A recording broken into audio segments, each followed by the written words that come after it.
Sean? Ladies and gentlemen, boys and girls of all ages, welcome to this wonderful performance of Marlfox. I am your host, of sorts, Matthias720. Which one of us was going next? I'm laughing too hard. I'm sorry. I have ruined it. Oh, he's Jeremy. I'm Pete. We're keeping that in. Somebody forgot to give me my cue. I can't work under these conditions. I'm going to my trailer. You can talk to my agent. Well, all right then. And if it wasn't obvious, folks, yes, welcome back to Recorder on the Wall, where we're covering all of Red Wolf, one book, cartoon, and terrible graphic novel at a time. Yeah, Jeremy hated that. You sent me in a text the other day that you could barely finish it. Yeah, well, I remember I think I might have said it on air when we covered part 1, where in my notes I literally just wrote, do we have to read part 2? Yes. Yes, we do. But let's actually talk the book in question, Marlfox. Now, this was probably the first book I bought well and truly hardback and new in the franchise. And there's a story here. I've mentioned it a few times in passing, but the book wasn't out yet, but Brian was doing a tour of the U.S. to promote the book and sign things, and this is where I had my signed copy of Salamandrestron. So when I found out, my best friend from 6 years old, my brother, and I, who are all huge fans with my mom, went out to the local Borders, which it's Borders, it's not there anymore. When we were in like Group D of people waiting to see him, and we got there decently early too, to give you an idea. But each group was 25 people, 25 part of a party. And, Brian could have just sat there and just signed books the whole time. But no, he just loved to interact with fans. He started, he was introduced, he came out, he said, talked about where his inspiration for the story came from and the whole franchise, and how he decided, it's going to be mice, and then he made mouse squeaking sounds. And talked about the introduction to Red Wolf. He talked about, everyone, how you can read all these books on how to write, and he just shook his head. It's like, paint pictures with words, the rest falls into place. And you know what? He's probably not wrong. So, given the sensory overload we get in just his written word, also probably not wrong. And he brought up the question of Marlfox, which was coming out maybe a month later in the UK. And then he turns to the crowd and gets his very angry tone. For the colonies, we're going to have to wait another 2 months. Serves you right for throwing RT in Boston Harbor. He waits about a second before he because he was acting it out like he was genuinely upset. But he acts out. He just gets this big goofy grin on his face. And he's just like, oh, no, you guys are still getting it 2 months later, but you're not the colonies anymore. So when it came time for me to go through the line and get my stuff signed, I asked him outright, like, I'd heard there was an animated cartoon coming, right? And he said he nodded, like, it is coming. And there was supposed to be a movie, which was going to be Martin the Warrior. Now, obviously, that's not what was made. It was 3 seasons of a cartoon, but yeah, it was really nice to see him. And the reason I bring all of this up and why we're not talking about Marlfox yet, although the store had posters up for it, was the Soma Games, who makes the Red Ball video games, linked a 5-part video series on YouTube of Brian doing exactly an event just like that. And this was on the anniversary of his death, and I'm raising a tribute to him. So I thought I'd bring it up. Cool. Yes. He really loved interacting with fans, even if watching these grown adults turn to 8 years old around him. And, but more power to him. We miss you, Brian. So, Marlfox. this is classical Redwall book. Nothing. I have more good than bad to say about it, obviously. But this takes place after the last book we covered, The Long Patrol. And just like last time, there is some character crossover. Some. Yep. But did you guys buy this book fresh when it came out, or how do you remember finding it? Yep. I am reading the paperback edition that I bought when the book first came out. So I've had this since whenever the paperback came out. That would have been at least a couple of months later, because the hardbacks always come out first. Yeah, so that's what I said. I have had this ever since the paperback one came out. Yeah. Yep. Ace Mass Market Edition, January 2000. There you go. That's what it says. So, yep, I have now officially had this book for 20 years. Yay. Holy cow, I feel really old now. What about you, Matthias? I didn't start reading the series until, because I found it first through the animated series, as I've talked about previously. So I don't think I actually started reading the books until 2000. So I'm guessing I probably found Marlfox somewhere between 2000 and 2002. Although the paperback that I'm holding right now has a copyright of just straight up 1998, doesn't give any print dates. So I'm going to assume this was a first edition mass market paperback. Awesome. So it's been well loved. Yep. Yeah, mine you can see all the creases on the side of it and everything. It is in much better condition than some of the other ones that I've owned. Like, we're now getting to the point where my books are going to look a lot better. But like, I know Bellmaker and, well, I'm on my second copy of the original Redwall book because the cover fell off the old one. So I'm now getting to the point, like, I can hear the librarian in you twitching there, Matthias. well, glue falls apart eventually. That's what library tape is for. Well, I don't have tape. But I was like, instead of damaging, well, because I glued it back on, and then I was like, instead of damaging this further, I'm going to get a new copy of the book so I can hang on to this one. On the plus side, the copy of Martin the Warrior that I've had since 1996 is still in one piece.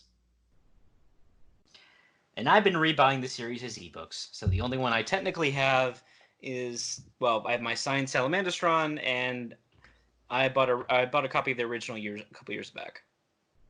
So there you go.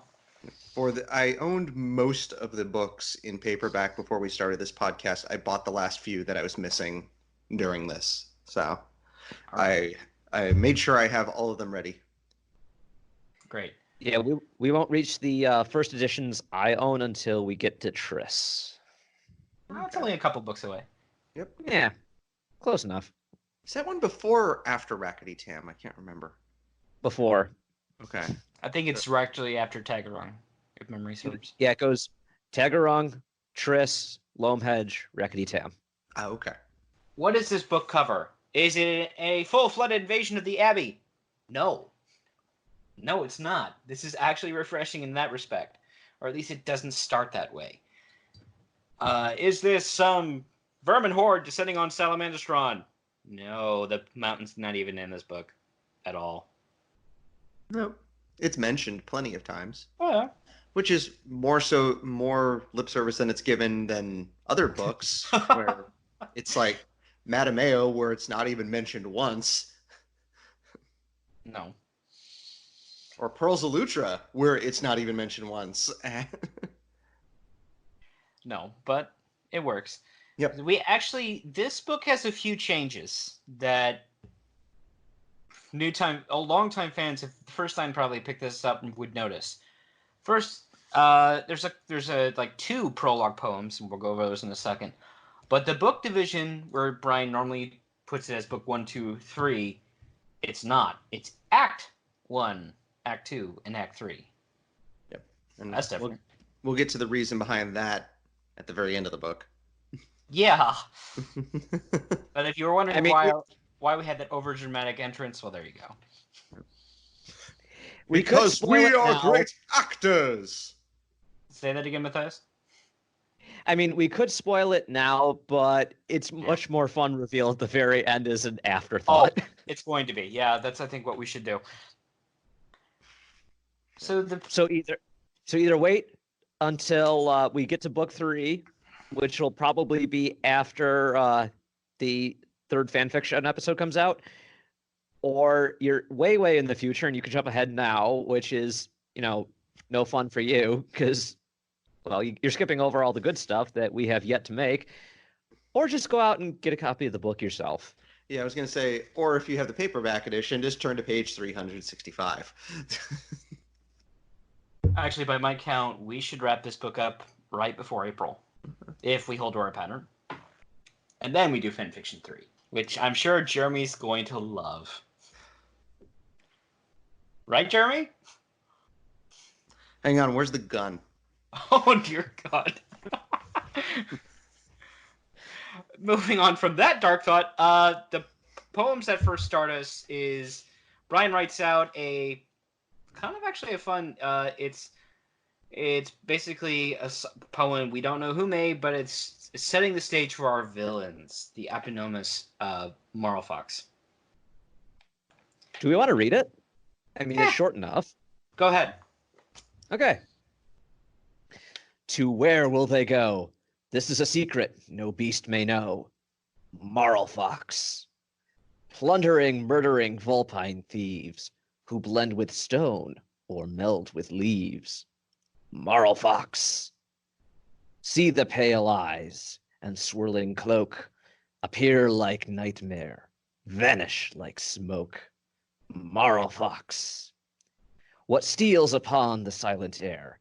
Gleaming fangs, mottled fur, a deadly axe blade lying there. Marlfox. No beast living can hide from thee, O thou who treads invisibly, cross hill and vale, through woods and rocks. Marlfox. Marlfox. Marlfox. Look out, it's behind you! Ah! Very nice. And we get a second poem that we're not going to read because so Penguin doesn't come down on me on copyright. That basically it's an introduction to it's saying we're setting up a set of players. They're setting the stage, if you will. Mm-hmm. Because literally the Act 1 art is the sensational wandering Noonvale troupe. Yeah. Companions troupe? It's hard to read at that angle. The sensational wandering Noonvale companions troupe. Noonvale? Wait, yeah, what? This is also our first mention of Noonvale in a very long time. As we're going to learn, there's a lot of callbacks to characters and previous books and stories and things like that. So very cool. So our story begins not with Redwall, but a wandering family of squirrels. Yep. And since Katie is not here, we are going to slaughter their names. Sorry. Well, I wouldn't say that so much as maybe do a little slice and dice, toss those names into a blender and mash liquefy. Okay, so can I make the attempt? Yeah, I'm going to let you take charge of that. Okay, so Jangler Swift Eye. I think Swift Eye is pretty obvious. I think that one's yeah. Good. We've got he's the father. We've got the mother is Rimrose, I believe. What, both parents? What? Huh? Yeah, I know. This is doesn't make sense. I know, right? We've got Eleo is the grandmother. So not only are there two parents, but one of their parents is still alive. So this is a first in the franchise. Yeah, but Grandpa's missing, so everything's okay. Everything's right in the world. We have someone missing. Yep, and I'm sure we'll never see him ever. Cough. And then, you know what? I don't know how to pronounce this name. I'm just going to go on a limb. I think it's Song Breeze. Yeah. Yes. Yeah, we'll go with that. Yay, I can read! Actually, let's go ahead and bring this up right now because normally we have a good giggle over more vermin names than hero names, but I I mean, there are some ones that kind of make me, maybe make my eyebrow raise up, but I don't really. It's just don't make me like really, because yeah, I've got a list on our show notes. There's nothing that stands out. Like really, like there's no floater, or I don't know. I feel like this though. For me personally, I feel like this is the book where some of the names start to get a little just weird. Yeah. Fantasy E. Yeah, like we're gonna get to about Roosevelt, like stuff that I don't know. This for me feels like we're getting near the point where some of the names get a little weirder and less memorable. Less conventional British, and definitely weird. Yeah, like Jangler is. Swift Eye, I think, is fine. Like Song Breeze feels like something that you would see throughout this series. Like I feel like her name is pretty standard. Runk Tip is fine. That sounds hedgehoggy, and Florian, I think, is good. Yeah, pretty normal. The Otter Brothers, Borokol and Elichim or Alchem or whatever his name is.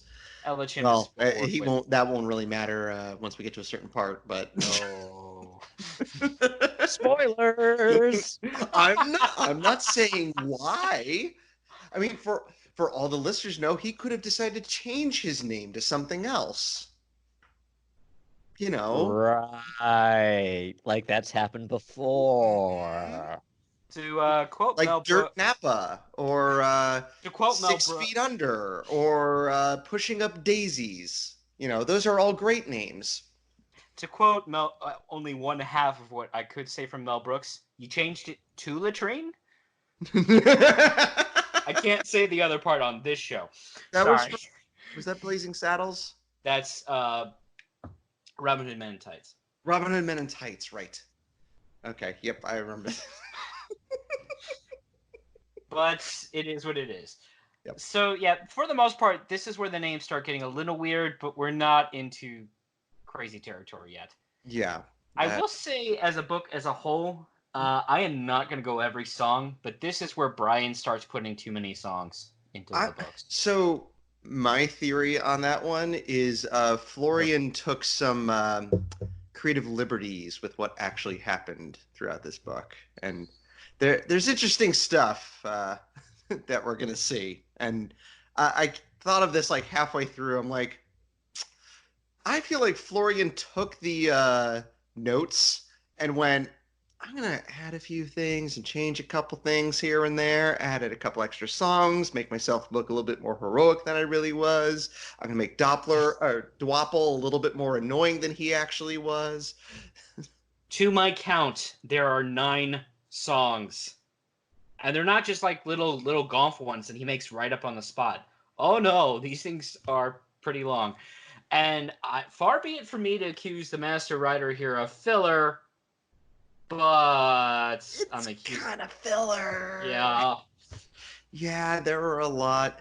This one, I mean, just because it's supposed to be acts and things like that, I think that I'm willing to more tolerate because of that. But yeah, Lordy, when I do my OCD outlines here, yeah, I was like 9 songs, half of which are from the Noonvale Company. Another chunk is all from Songbreeze. And yeah, there you go. And then we have Martin's prerequisite riddle at one point too. But at least that's like a riddle that you have to that you'll understand as the book goes. Mm-hmm. All right. I like the relationship between Jangler and Song too, where the two of them joke with each other, and I do like where the running gag throughout this book is everybody is snoring, and so I like where he tells her like, oh, you're super loud with snoring. Squirrel maids don't snore. Ask Mom. And he goes, your mother's the worst than both of you put together. Yeah, but your grandma's not good either. And all I got to say is Song needs to be careful. We all know what happened to the last Wonderful Singer when there were characters from Noonvale in a book. Oh, you made me sad. I was thinking of taking that show. Habit. I decided not to. Huh? Which makes you the better man. That is. I was thinking of making that joke, Jeremy, but I decided not to. Oh. I am evil, Jeremy. I am evil, Jeremy. Evil? That's normal for you. Yeah. But back to the point, we have Song who does his long song off, and that catches the attention of our first two Marlfoxes. There are 8 of them in this book. Yep. And so these two... Askrod and Vannon. Askrod and Vannon. Their names are... Okay. Though this is also where I'm like, some of these names are a little off, but whatever. There's 2 specific ones I noted that remind me of like Star Trek names.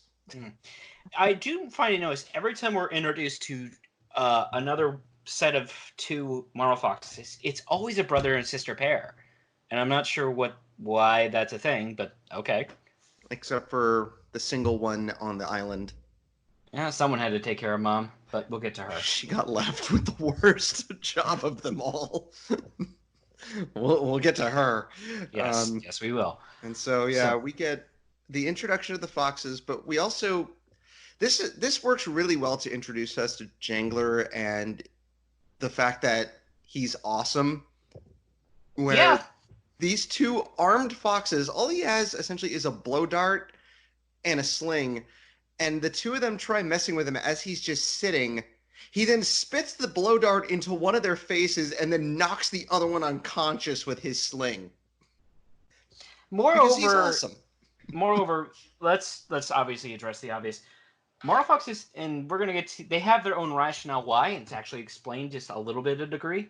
They're not mass murderers. This isn't Clooney. This isn't Farrago. Nope. They're thieves primarily. Yep. Not murderers. They only but I have to say, with the exception of Moken, most of these other siblings are really bad at basic charm, because if your victims know that you're there, the last thing you want to do is just come, I'm gonna kill you, threaten you. And you might actually get a better option if you're just like, oh, hello. I feel like some of them are better than others at that. Like, well, I think it was Zyril is like just completely bloodthirsty and literally has a scene where she's like, "Why don't we just kill them?" So why do I get the feeling that they all rolled for rogues when they were trying to do bards? It just doesn't work. That works. They need to get their speech skill up.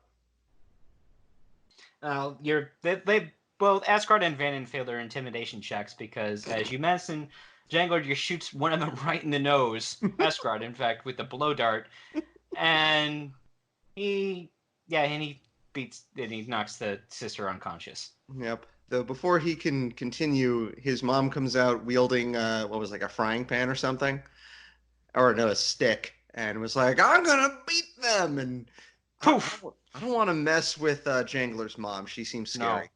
Considering that she threatens to spank her adult son. Which causes Song to laugh, like, to no end. And her and Rimrose like, don't laugh at it. Then she starts like, no, that'd be hilarious. Do it. Yeah. Grandma Aleo is every older lady on a motorcycle and wearing biker leathers you've ever seen. Oh, so you're telling me she got Bella's motorcycle. She inherited Bella's motorcycle. There we go. So the foxes disappear, and Jangler's like, all right, we should definitely go to Redwall and let the abbot or abbess in charge know what's going on. And, well, aren't they going to be in for a surprise? But yeah, we also get an explanation of the Marlfox background, at least from the hero point of view, that Grandma knows the base story, where it's just like, hey, I know it's not pronounced Sith, but I want to say Sith. Dark Fox. Something Marlfox. I'm gonna. All right, that's gonna be Silth's voice now. Yeah. Silth. I want to be surrounded by beauty. Yeah. Silth rhymes with filth, which is pretty much her disposition. Yeah. So she basically tells the backstory where this, the most cunning of them all, this Queen Silth, she had a husband, sir, not appearing in this book. Well, she find that she killed him, so. Allegedly. We genuinely don't know. Either that or... you know what? I'm just going to go with he probably killed himself because he couldn't stand to be around her. I got it. Calling all the way back to episode 0. Oh, wow. Episode 0. Okay. She's really a praying mantis, and she ate her husband. I could believe it. I'm down with that. All right. But anyway, she's like, quote, they call her the most powerful magic creature alive in a series that takes great pains to say there's no magic. So you're saying she has unlimited power? Should not have made that joke, because now I've just opened the door. But yes, so yes, she apparently has his magpies, and yeah, she has terrible kids, and they live in this South Island that is totally not haunted. It used to be. Then the ghost White moved. Coast. Yes. But yes, the Marlfoxes, if we haven't already made it obvious, have a very odd trait where they can basically just throw down I won't even say throw down a smoke bomb. They can just disappear with the turn for all it matters. Ninja vanish. Yep. Pretty much.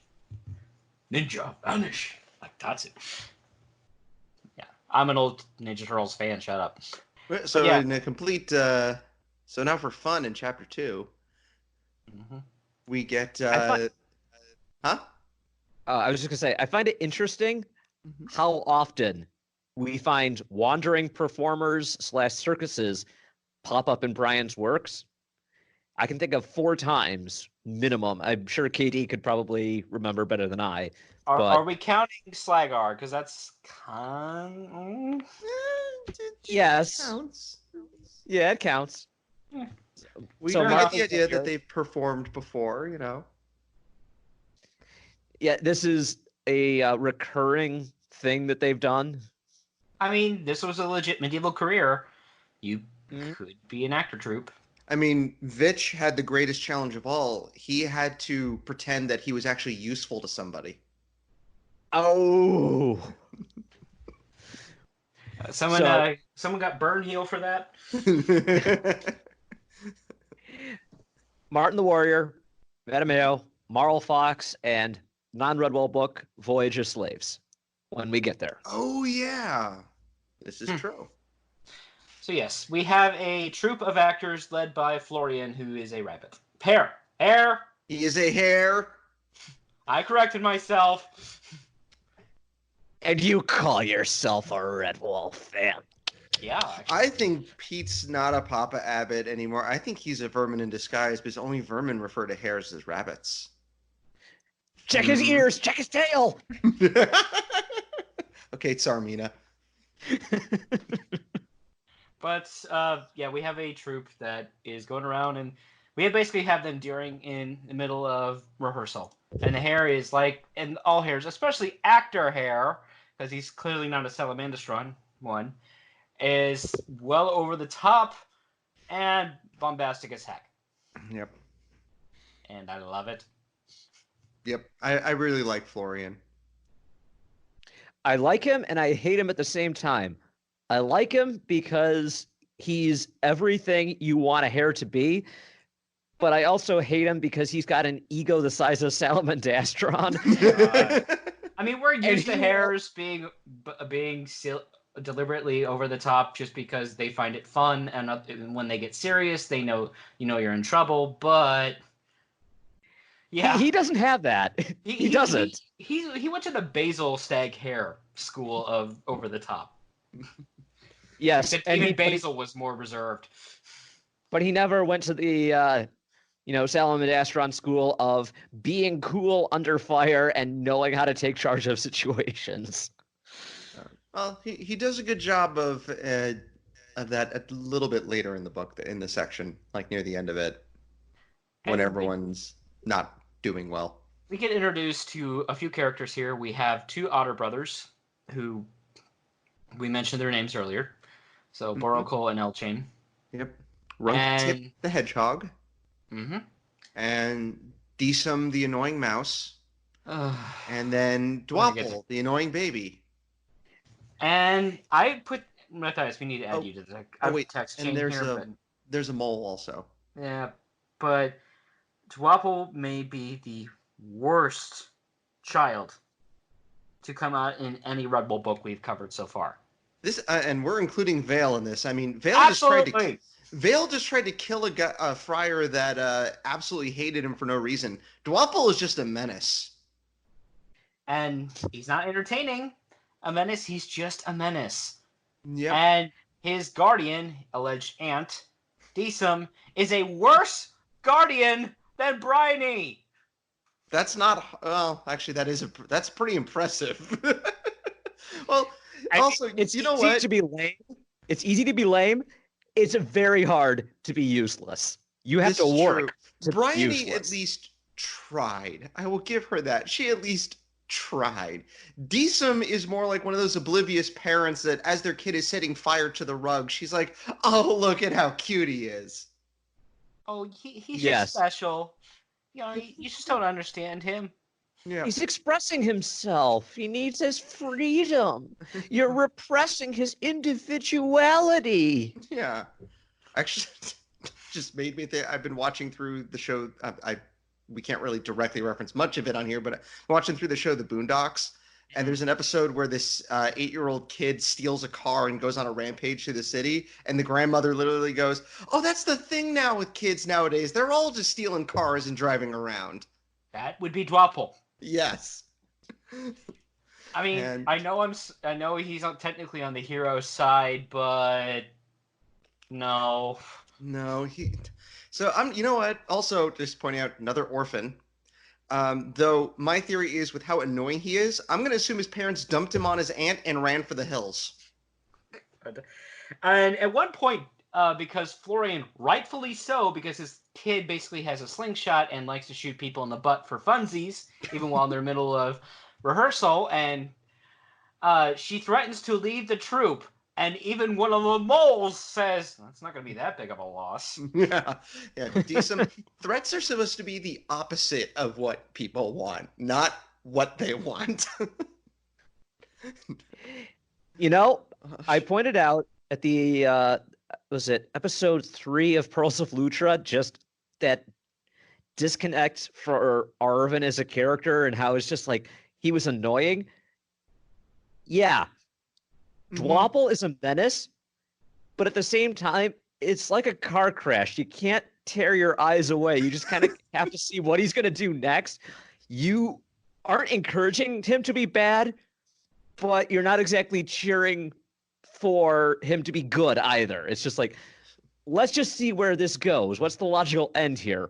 Well, with Arvin, it was more, just do something. It's like, I think going back over it, I can understand how useless he was in Long Patrol better now, because it's like he didn't do much as a kid besides cause trouble. And it's like, well, you need to stop causing trouble. And there went his only defining character trait. Well, speaking of car wrecks, Dwapple so as the troupe is practicing and lifting and doing this dangerous stunt of the otters holding up a bench carrying all the other members of the troupe, Dwapple shoots one of the otters with the slingshot, causing him to drop everybody. So not only is Dwapple irritating, he is like dangerous. Somebody could have gotten very hurt during all this. And versus a case where Arvin's just being annoying because he can, and this is as you mentioned, this is literally someone who's putting people in danger. Yeah, Arvin at least cared about other people.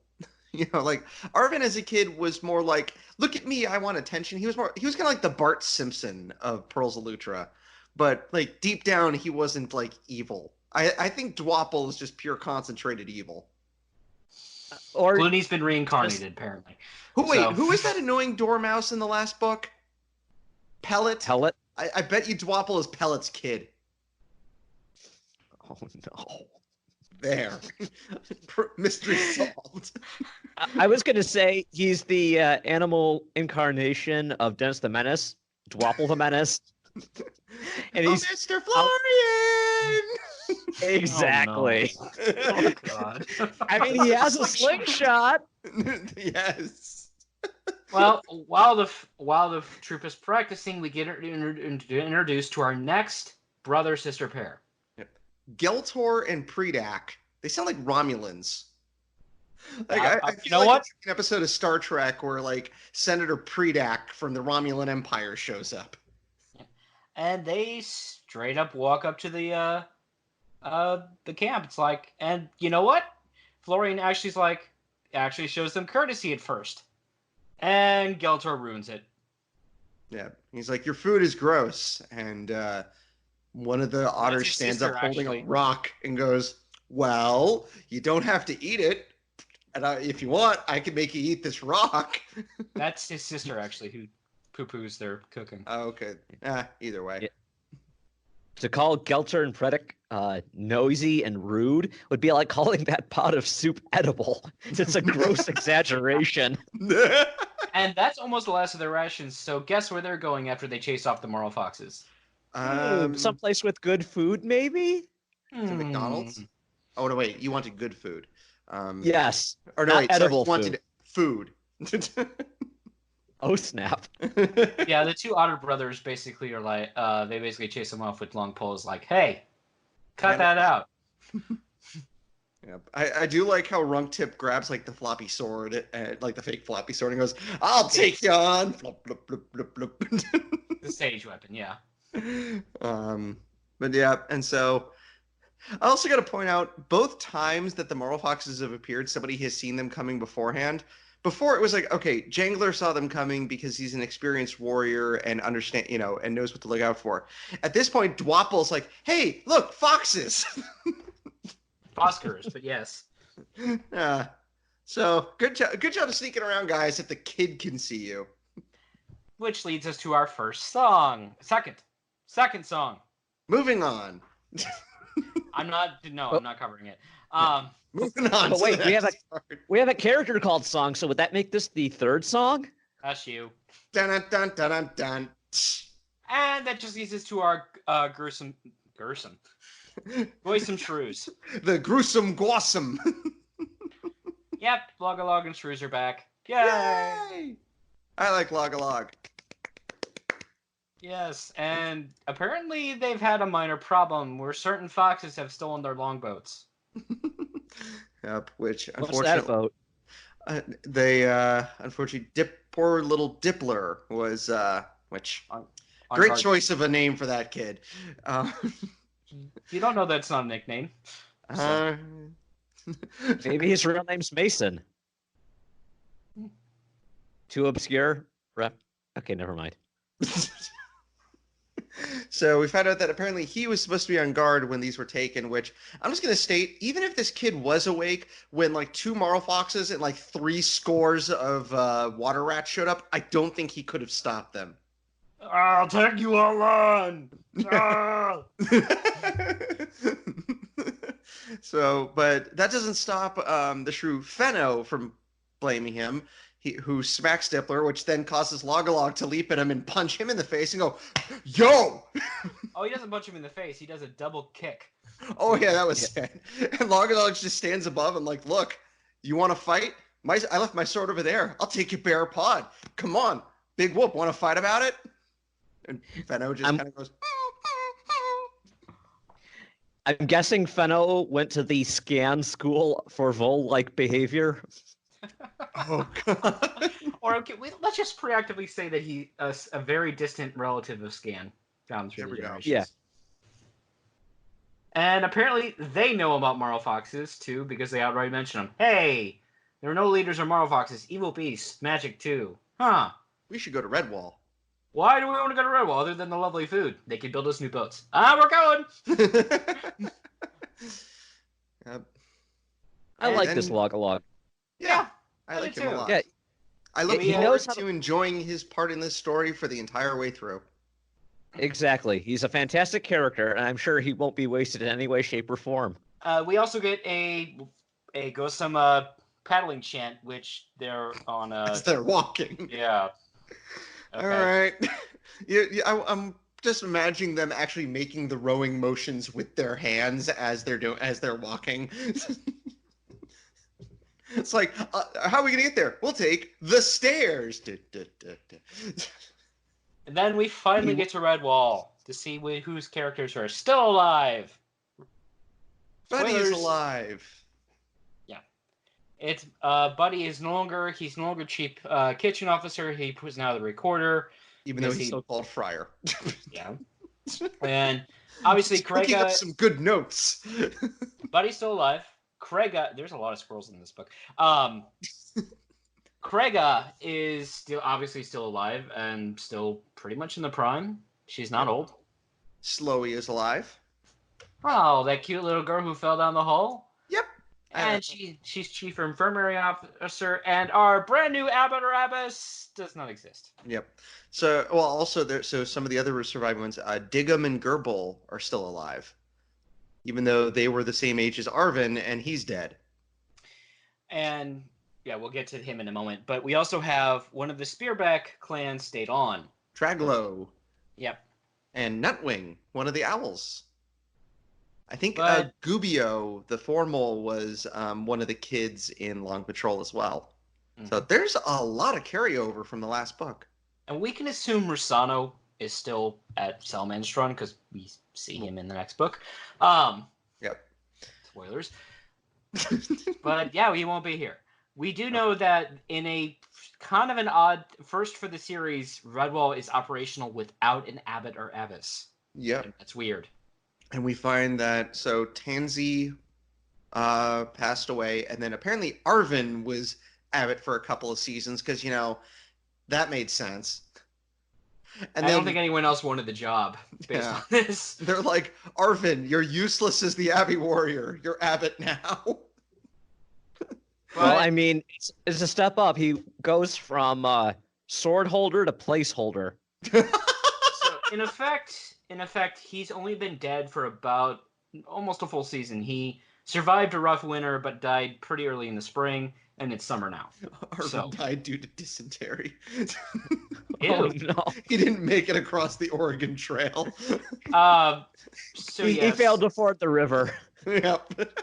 So yeah, Redwall in first for the series is without a abbot or abbess, and considering that in past times we either see a departing, if they're still alive, abbot or abbess generally kind of nominates a successor, and you presume the rest of the abbey says okay or no, or we've also been told that the abbey will vote a leader in. Why haven't they? Well, so apparently they've said nobody really is qualified. That some people have wanted Buddy to be the abbot, but he's like, no. He just doesn't want it. And then it sounds like some people wanted Craiga to be abbess, which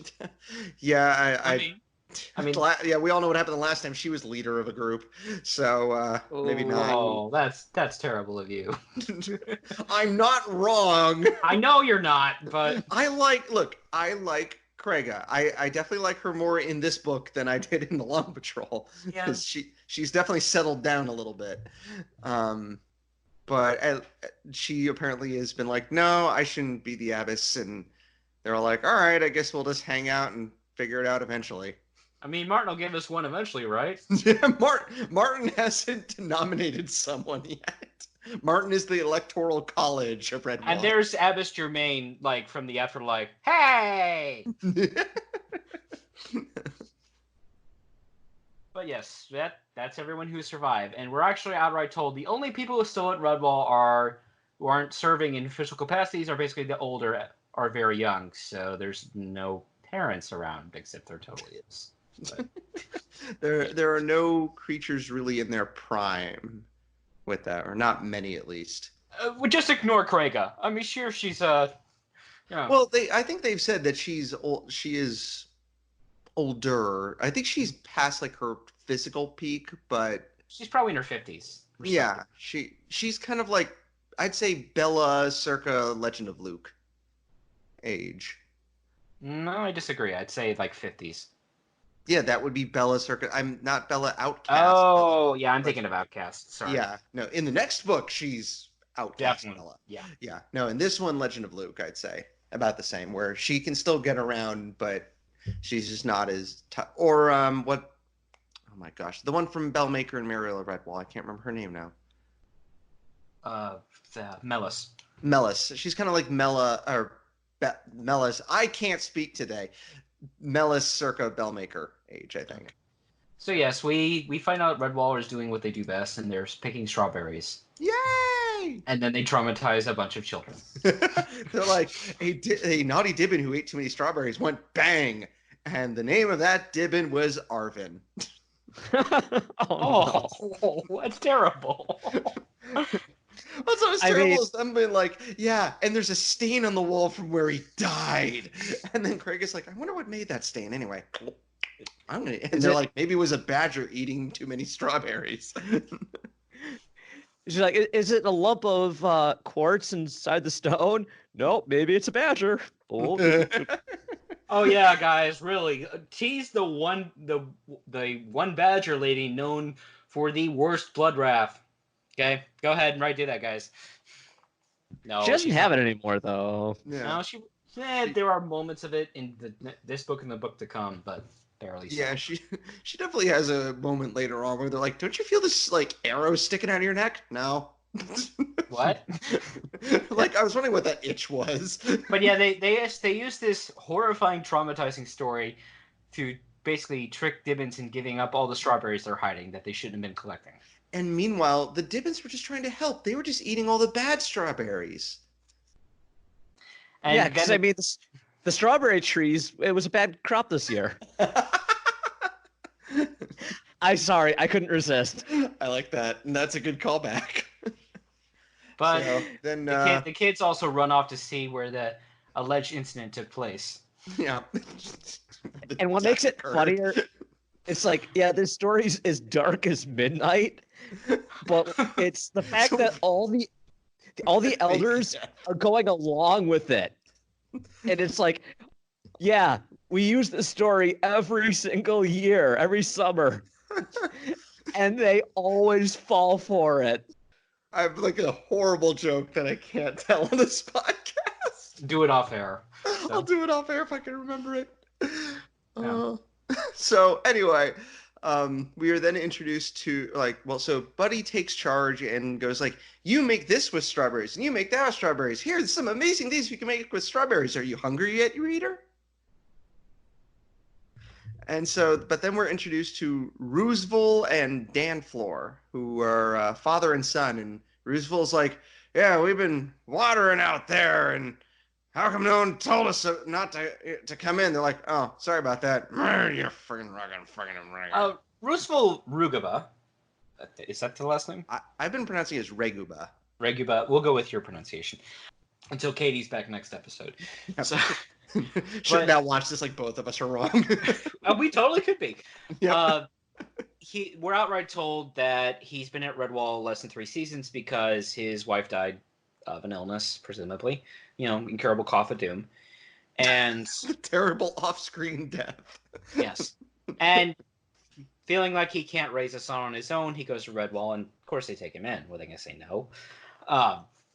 And we find out apparently Roosevelt was good buddies with Arvin, which I love the fact that Roosevelt's like, I remember when Abbot Arvin was here, things ran fine. And Danflower's like, that's because he was a warrior like you. And it's like, I love how we hear more about what Arvin did off screen than actually seeing him do anything on screen. We're also told that Roosevelt used to be very happy-go-lucky, and now... I mean, I know this is a story for kids, but he's legit got depression here because he's sharp with people, difficult to get on with. He's clearly grieving for his wife. Based on what we see him say to a certain person later, I believe it. I think he's honestly depressed. Yep. And I mean, he's a grizzled widower with a dark past. if it was if it was any other genre, I'm picturing him as Sarge from Red vs. Blue. I was thinking more along the lines of if this was any other genre, it would be a post-apocalyptic setting that would best suit him. But dang it, now I'm going to read his lines like Sarge would. I really am. There we go. All right. We're getting some good voice ideas for some of these characters. So back to when we were picking out voice actors for some of these. So Matt Hullum is now Roosevelt, and Ian McDermott is Queen Sylph. So we also get a comment from Roosevelt that Reguba is a term for squirrel warriors, which I did read on the Redwall Wiki that apparently reg or reg or reg in has connotations for like royalty and like honor and things like that. However, something that I caught, I think Pete, I think you might have said you caught this too, was Reguba is very similar to Ranguvar. You put that in our chat, yeah. Yeah. Point that out. And just, I mean, I doubt and Legend of Luke did come out right after this book, but probably just a fun fan thought. But I'd like to think that over the years, and since there's other callbacks to like previous books, that the name Ranguvar eventually kind of got mangled and turned into Reguba. Yeah, canon accepted. We also get a really nice moment where Krega asked Dan to describe Redwall for her because she's never seen it. Yep. I really liked this. It just I feel like this is the type. This book feels like it's made for old and new readers. Where with new readers, they're given like new descriptions or like really good descriptions of Redwall, Martin's Sword, things like that. But for like long-term readers like us, we get to see stuff like references to the previous books. And for the new readers, even if you didn't read those, it's fine. It's just part of the story. But I feel like it was also to like encourage you, like, Salamandastron, Martin the Warrior, both really good books, really good stories. I wish I could remember the name of the book. There was this was years ago when I was a kid, like 5th grade. I remember reading a book about a family turning into horror icons at Christmas, and that author advertised another one of her books in that book by having the main character read it. It's like, oh my god. I mean, the 90s were a very meta time. Yeah. At least for literature. So, we also have it's starting to rain for the first time in this very hot summer, and 2 mole kids are out on top of the wall top where they're not supposed to be. Yep. And so they get rescued by Traglo and Dan. So that's pretty cool. Like Dan gets to do so. I like how Traglo's like, Dan and I will take care of it. And us sons be greatly drowned, Zers. What did you learn? Not to go up on wall top. Yep. And they learn their lesson too. These are good Dibbins. Yes. And they actually mention like, oh, weird thing, like magic looking things. So they actually spotted Marlfoxes and no one believes them. God. Yeah, you keep rolling 1 on your disguise check, huh, there? I do love, though, where they go, man, how do they come up with these wacky stories? And Nutwing just kind of goes, might have something to do with the fact that their elders are telling fibs about strawberry thieves going bang. It would seem that Nutwing inherited his parents' dry wit. Yes. It's like, okay, we're leaving now. If you're staying, we entrust to you the family sarcasm.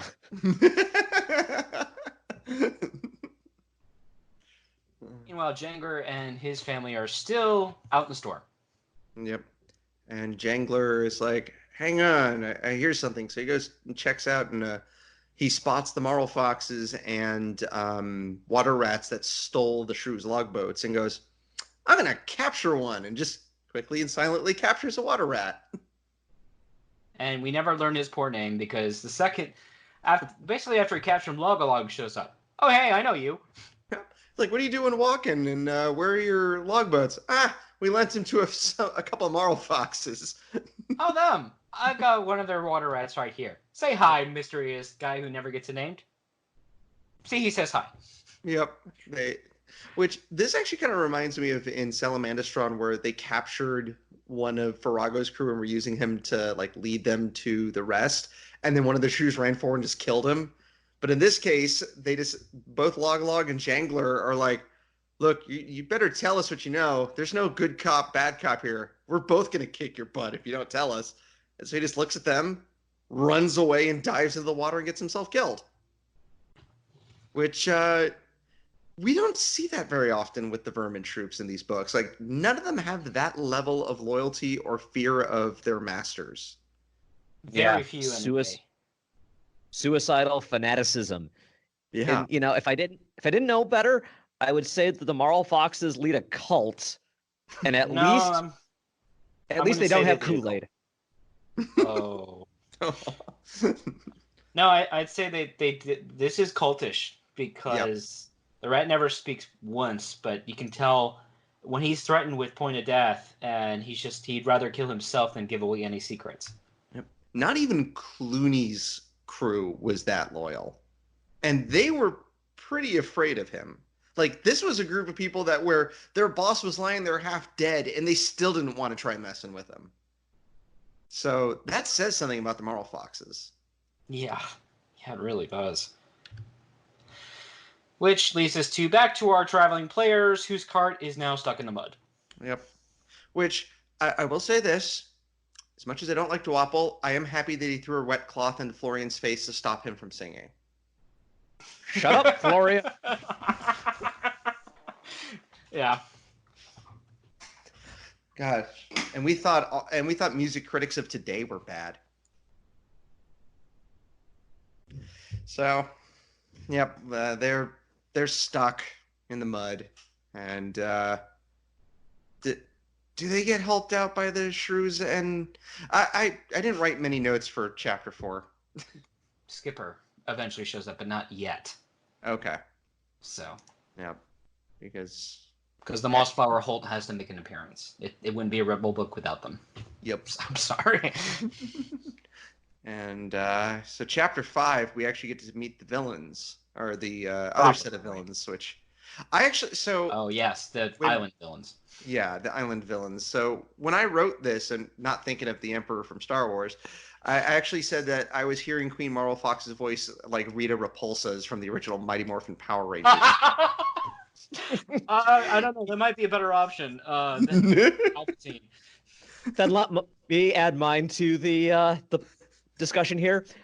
I read her voice as done by June Foray, kind of a Cruella de Vil kind of thing. Ooh.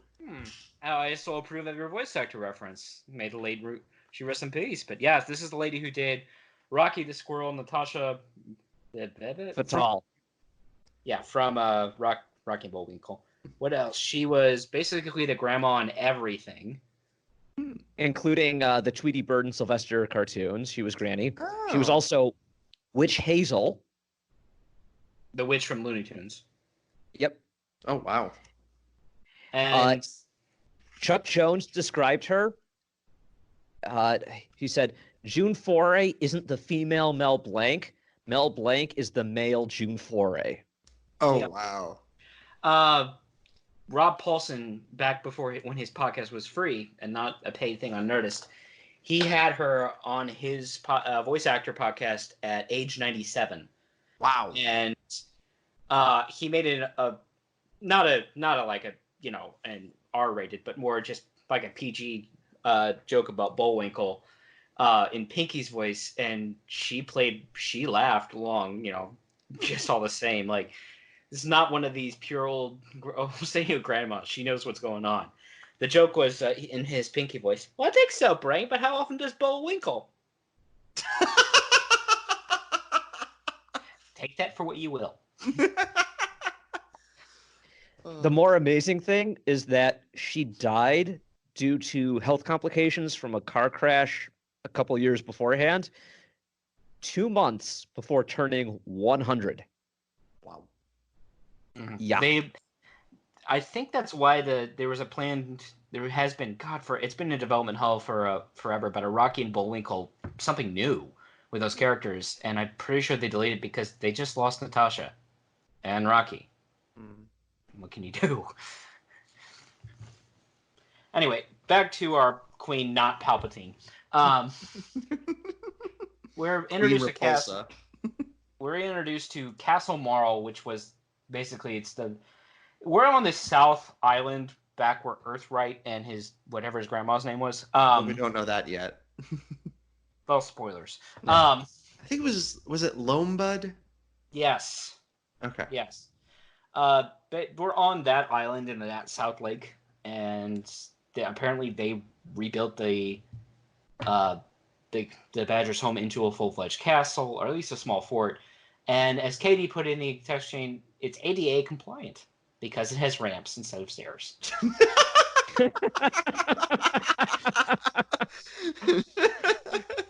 Oh, that's great. Queen Sylph might be evil, but at least she's made her place accessible. Mm-hmm. Which is good because this queen is carried around on a palanquin by, quote, over 1.5 rats anywhere she goes. This feels like a great use of manpower, or rat power, I guess. Mm-hmm. And then apparently, because there's a storm going on, she has her rats play music and sing to drown out the storm because she's crazy. I can only be surrounded by beautiful things. It was like comments like that, or her calling another Marlfox Lantour or Lanter or Lantern. I'm gonna go Lantour. Lantour. Tell them to play louder! Man, why did I stay home when the other ones went out raiding? Magic staff, make my rat army grow! And yeah, they basically are carrying her around. They're singing her praises because she hates the storm. Yeah, she's a crazy old lady. Oh yeah. And then more slavery. Yeah, they have slaves because it's Tuesday. Yeah. So The slave master Ulig is just the worst, and I swear he's going to face a Feldo or two before this is all over. Oh, yeah, I hope so. Batarang treated his slaves better. That should tell you something. Yeah. Good lord. They literally only feed them porridge. Or what is it? Yeah, I think it's like a form of porridge or gruel or something. Mm-hmm. Well, at least they're not feeding them Geralt. Gruel. I'm sorry, what was that, Matthias? At least they're not feeding them Geralt. Oh. Sorry, it anagrams out. No, I know.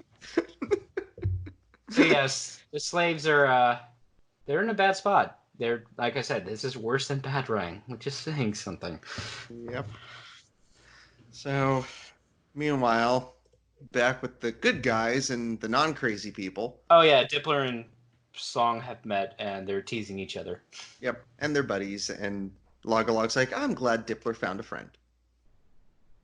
I feel like Logalog is kind of like a father figure to him. He's outright said he's a surrogate father. Yeah. So. And he's a nice guy. And this Logalog is a nice guy when he's not having to threaten people. Wait, does that mean people? Huh? If Logalog is his father figure, that means Dippler's an orphan. Yeah. I feel like we never really read much about families with the Gaussum, do we? No. I mean, there's sometimes a direct kid of a Logalog. Yeah, like in Salamandastron, actually. Yeah. Yep. Or Mossflower. Or no, not Mossflower. Legend of Luke, the bumper books. There was a female Logalog in that one, right?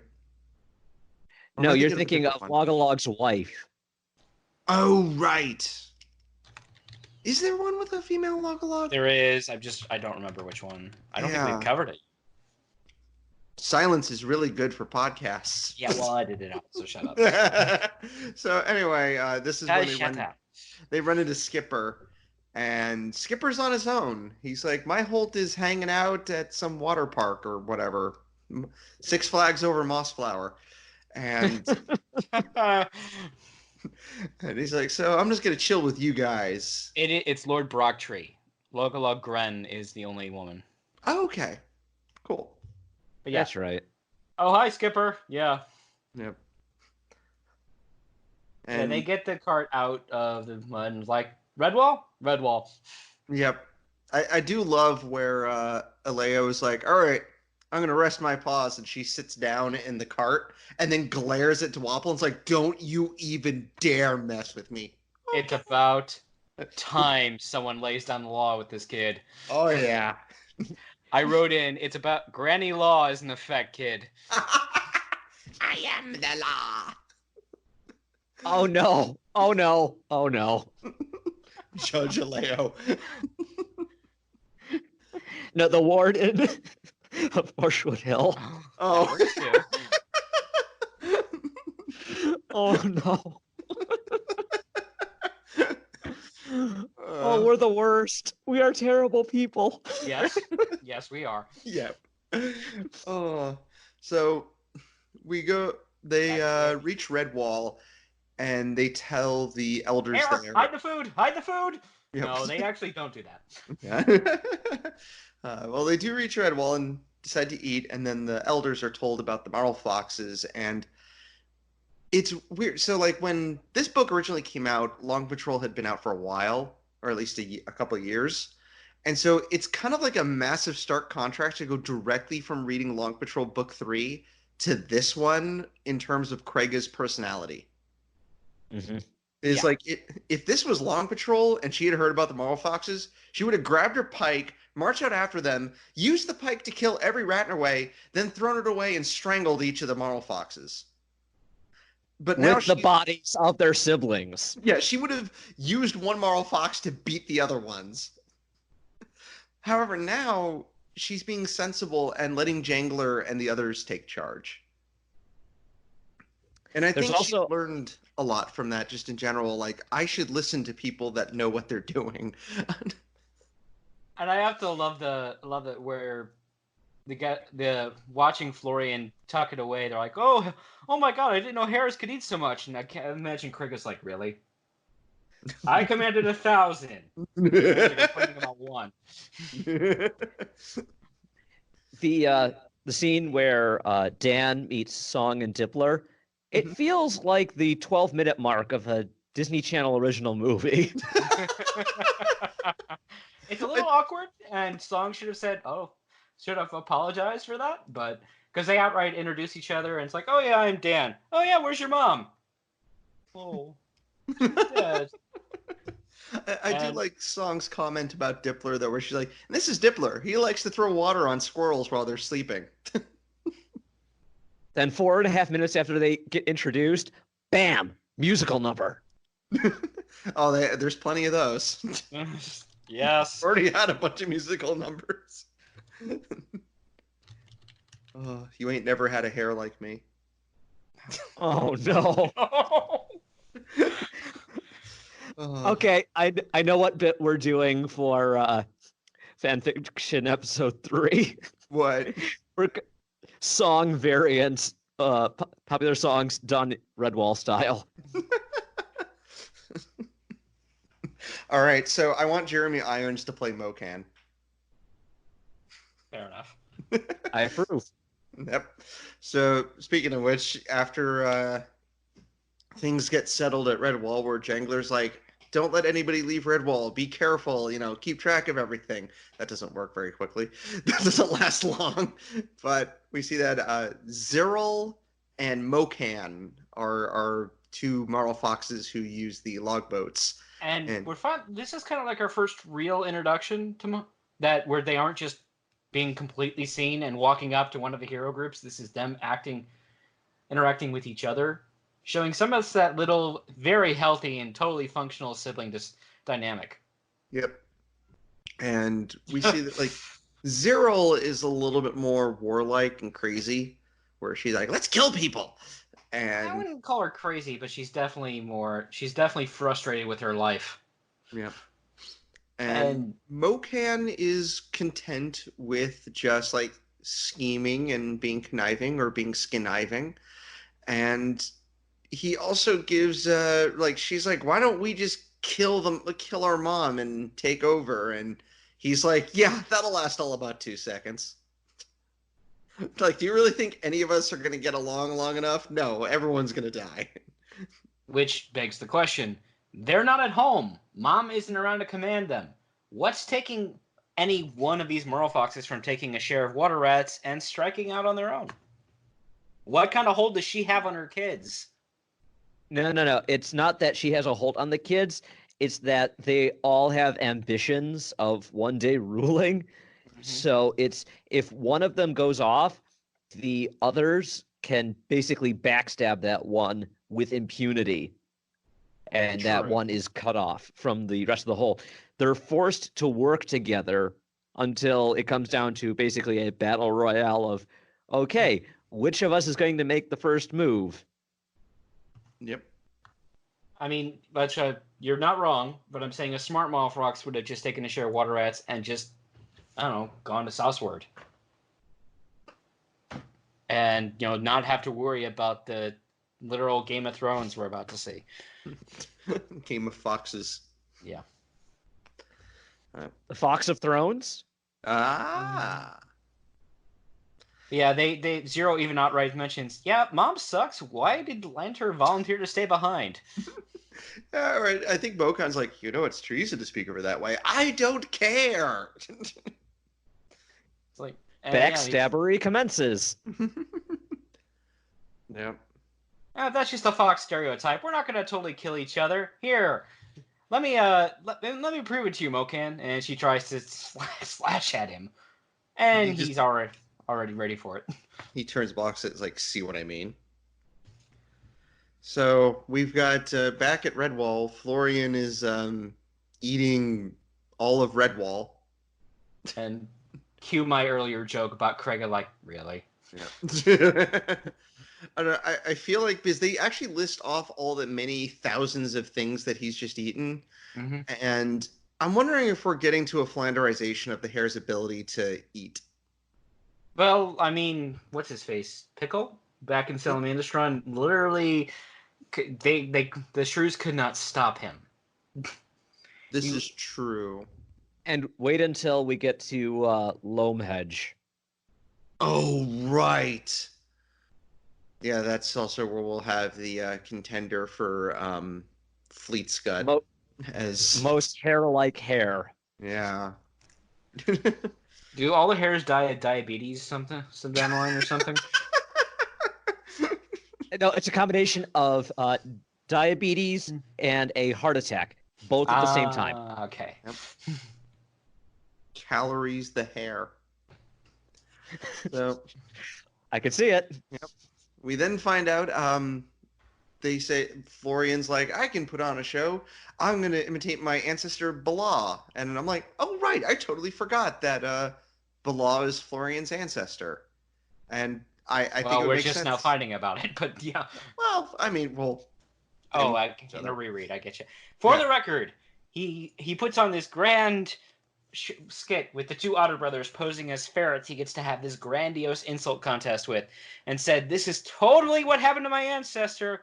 Well, I really mean it, and because I'm way too invested in this, I swept that book. I didn't actually sit down and reread Martin the Warrior because I don't have time for that. I did use my Kindle's search function to kind of hit major points, and no, I never saw this insult contest unless this is his when he first runs in the clog and tricks him. However, or maybe it happened before or after the book. Just what I was about to say, Jeremy. Thank you. Or maybe in true actor tradition, since we already said Florian's messing with his story, he made it up. So Florian probably made it up. But yeah, no, this actually makes sense. This does make sense though. Like, I could see that the Ramblin' Rose hit players settled down in Noonvale, and eventually the troop changed its name. And for what it's worth, I'd rather have Bala here than Florian. Yeah. Oh well, yeah, I love Bala. Oh, Bala was awesome. So. Yep. I mean, we haven't gotten to him in the cartoon yet, but he has a mustache. So. Ooh. I know. Fancy. So, yep, he does this long insult contest, and at the end, he gets berated by the elders because they're like, "Great, thanks for teaching the kids all those words." If I may, just the final section is beautiful. He goes in alphabetical order. Yes. I didn't notice that. Yeah. And the alliteration is wonderful. Oh, Brian had to be giggling to himself when he was writing this. Oh yeah. I don't mind that this lasted like a page and a half. This was great. Yep. Florian strolled bravely forward, cloak swirling as he finished off the retreating foe beasts with resounding phrases.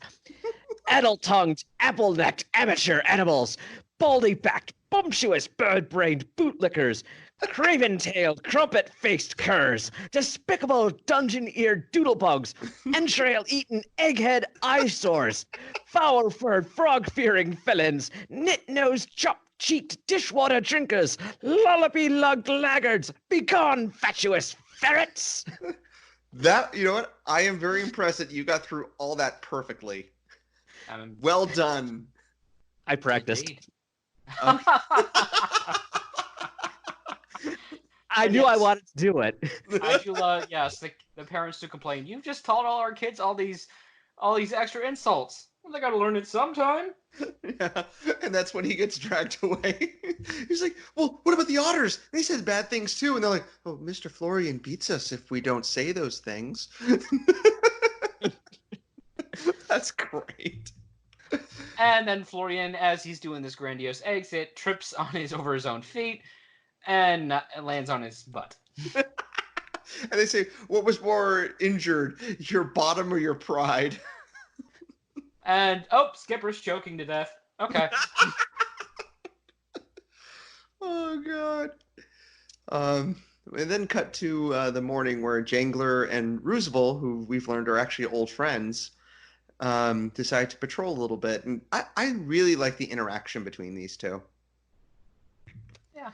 You can tell it's like a team of people that got split up and now you're reuniting years later and it's like they never left. It just old routines settled back into just going about doing their thing because it's what comes naturally to them.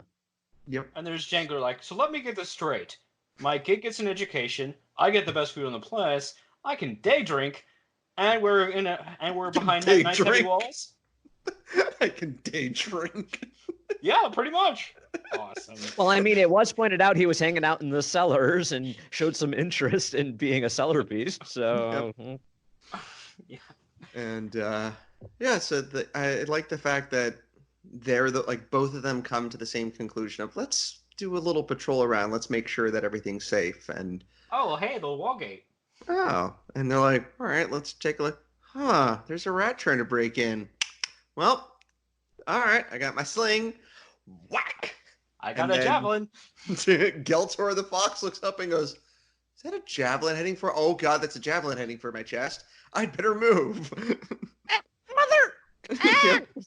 And as they run, I just wish somebody would yell, hey, Geltor, you left your dignity and half your shoulder behind. And Roosevelt's like, darn it, I missed most of him. But hey, I pegged him. He ain't no magic. Did we really gone to violence for his first option? Yes. Yep. In this so case, it begins. yes.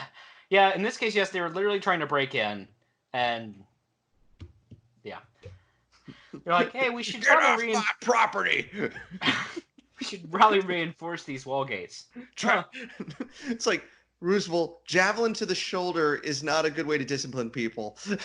Javelin to the shoulder is my answer to everything. They're like, "Oh yeah, Marlfoxes aren't magic; they're just quick." Yep. Okay. That one wasn't as quick as he needed to be, though. And then Moken takes it the news well, who, again, he's the self-appointed leader of the group of 6 siblings. Like, hey, now they know that we're here. And Predac's like, yeah, as many people we've run into, they already knew. Yeah. And Geltor's like, we should kill all of them. And Mokan's like, you're an idiot. It's like, no. And even Zero's just like, who we saw her kind of vicious earlier, she's like, that's not our style. In a rare, sensible action, they're like, we don't actually go to war with anyone. We're just thieves. If they kill one of us, that's another story. Yep. So I mean, if we don't want to plunder from Redwall, we could always go to that mountain place. I'm sure that's fine. I mean, we could try sneaking in and poisoning the water supply. Oh, no, that's been done. Okay, never mind. We could try befriending, like, maybe one of the kids there. Nah, it's been done. That Camp Tussock. That's a place for raiding, right? No, they got long patrol retirees there. They at least know what to do. Yeah. It is nice to see villains who are trying to think of things other than all-out war or conquering stuff. Mm-hmm. And I'd like to think they've heard the tales of vermin leaders who tried to fight Redwall and didn't live to tell the tale of it. Well, it's not explicitly said here, but in the next book it will be. Oh yeah. Yep. So Mokan, however, has a plan. He always has plans. And he describes it to his siblings, and it's one of those cartoon things where they all huddle around and we hear, like, there's speech, but we don't... Whisper. We don't actually know what it is. Yep. We find out soon, though. Yes. And meanwhile, they ask Grandma Aleo, like, so what do you know about Marlfox Island? Well, she goes, well, so some foxes and rats headed to this island after the white ghost was gone and the lake monster. And when I read that, I'm like, ooh, Earth White. Yeah. I went back and it was like, wait, Lake Monster. I know this has a name. And I had to look it up, and it's like, oh yeah, the Deep Coiler. That's what it was called. Yeah. So yes, apparently Marlfoxes. There are two Marlfoxes at the start, Papa and Queen Sylph, and they basically killed off all the other foxes in the group. So Lord Zed and Rita Repulsa went to went to the island, and they got the water rats on the side, and they're like, "Hey, this is our island now. This is mine now." So, and yeah, they just basically settled down. Now, again, Papa Marlfox is long dead. We don't know why. Maybe marriage counseling just went that badly. I say. But apparently, Aleo had this is Grandpa gets finally mentioned, Gajo, and he's just like, says he's an adventurer and a wanderer, and he's like, I'm going to the Marlfox Island for things. Be right back, and he never comes back. He was never seen again. So he was not the smartest of the bunch. No, Well, at least he didn't go out and said, I'm going out for cigarettes, and never came back or anything like that. Mr. Squirrel. It is a nice twist from Gabul and Ublaz, where the two of them just sort of found the islands first and declared themselves rulers. But with the Marlfoxes, they actually did seize power and built their own kingdom there. And instead of trying to enslave a bunch of pirate captains, they just have homegrown generals and underlings that they send out. They have a cabbage patch out back for the rats. No. It's an alien insect breeding mound. Swarm. We're told that after Grandpa left, Leo just basically had to raise a son by herself, and she befriended a kingfisher who eventually left. But yeah. So, she's got, the Marlfoxes, there's 7 of them, which we already knew. We know there's 7 of them. Yeah. They have like the 7 deadly sins. I wonder. Next time. Yep.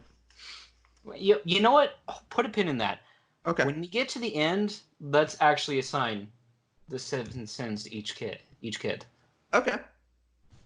I like that. Well, I think it'd be better if we waited until the end of the book, because... Oh, that's what I'm saying. End of the book. Oh, so. Not... Okay. Instead of at the end of Act 1, because... Act book. It's confusing. End of the final page of the book. Is what I'm saying, yes. Yeah. Page 365. Yeah, I got it. Yep. When we get to the end of the book, you mean act? No, book. Oh, book 1. No, book total. I don't know. Third base. Who's... I was just saying, who's on first? I don't know, John. Third. We're going to do that today or tomorrow, because tomorrow's pitching. Thank you. Oh, so I do like the fact that Dippler comes in late. So sorry, Dippler, you missed a live broadcast. Guess you have to listen to the podcast that uploads a few hours later. Aleo's podcast. But yeah, basically it's just more world building of who these Marlfoxes are, where they came from. Yep. And has it been mentioned yet? I did note that in this first section, apparently Clooney's been replaced.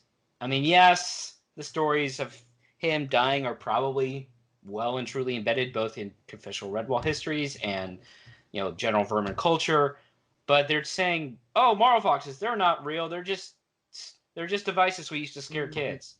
That was Clooney's job. Yeah, but then Matthias dropped a bell on him, so, Yep. I'll get to that at the end of the episode. I have some notes on that. Okay. So, meanwhile, Dwapple's being a brat. What else is new? Mm-hmm. And decent. This is a dimwit. perfect example of why he is the absolute worst. It's because he's actively sabotaging the troops' rehearsal in such a way that it ruins everyone else's enjoyment of the performance just to make himself a little bit happier. Yeah. And where is Krega? Come on. Yeah, I feel like Krega could discipline Dwapple pretty quickly. Well, then Dwapple, with his mole partners in crime, who are smarter than him. Oh God, yes. So they go up to the door, like one of the side doors that the Redwallers have now actually actively made secure. So you know what? Good on them. There's no more sneaking in through the side door. And we find Mocan is outside. And this is kind of creepy.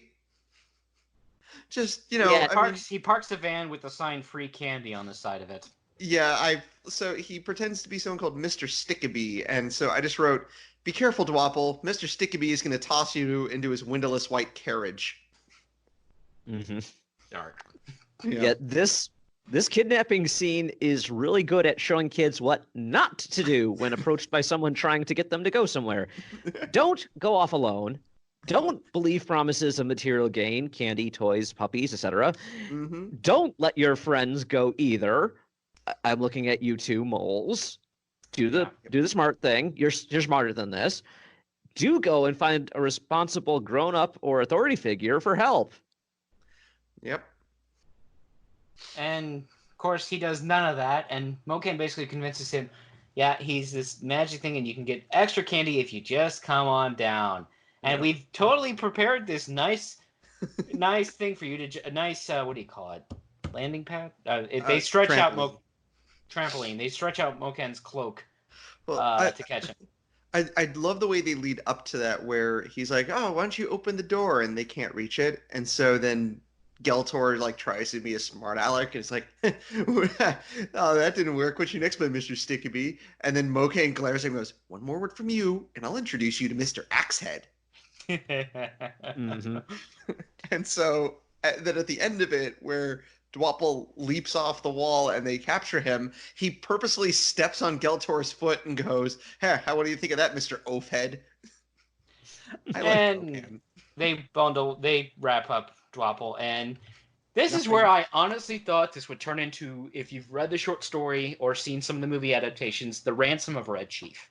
Now, if you're not familiar with that classic, albeit uncomfortably racist portion of literature, the base premise is that two vagabonds roll into this rural town, kidnap a kid who ends up being basically a terror like Dwapple, and intend to ransom him back to his father. His father at first refuses the ransom offer and says, "You can pay me to send him back." And while the two vagabonds are like, "Oh, this isn't how it works," they soon realize why. The kid is an absolute terror and legitimately tries to murder them in the middle of the night. And I was thinking to myself, if this turns into Ransom of Dwapple, I will laugh my butt off to watch Mocan pay the Redwallers to take him back. I was thinking this is more like Problem Child. The movie. I flat out wrote. I just wrote. Honestly, I'd let them keep Dwapple. Who's gonna He's miss your him? problem now. Other than Deesum, no one's gonna miss him. I hate to put it that way, but when we say he is worse than Vale, I mean it. Yeah. Well, when they find out, Florian literally just goes, "And what's your point?" And as terrible as Baby Dwapple is, yeah, he's worse than Vale. I still like Baby Dwapple better than I like Baby Arvin. Oh. I know. We I rag kind on of like Arvin Baby a lot on Arvin this more. show. We rag on Arvin so much. Poor Arvin. I thought you were going to say we insult a lot of babies. That too. A lot of baby hate going on. Oh God. So meanwhile, back in Dust Central. We get Krega adds her. She listens to the recall of Elio's story, and she's like, "Oh yeah, White Ghost. So yeah, I know how this story goes. In Salamander's Run, the history goes that Earthstripe left the mountain, went to go find his brother. They found each other. They could journey all the way back to the mountain, and Earthstripe died. And That's exactly what happened.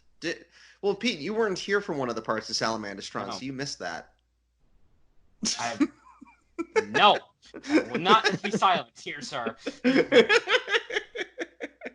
And yeah, I'm sitting here like, wow, you just erased Lonebud and Mara from that history, didn't you? Krega exposition. Craig's position.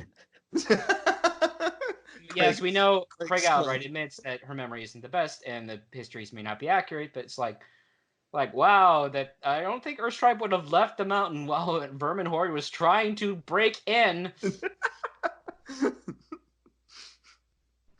Oh, and apparently Earth White became known as the White Ghost at the mountain too. Well, actually, the way she puts it is the hares referred to him that way, which just makes me think that was their joking term for him behind his back. Aww. Maybe he decided it's like, I'm just going to go with it. And this is actually the revisionist history version as told by Earthwhite. There we go. He wanted more time with his brother. My brother did more than just stupidly go out to try to fight the big pad and get himself killed. And leap off a cliff.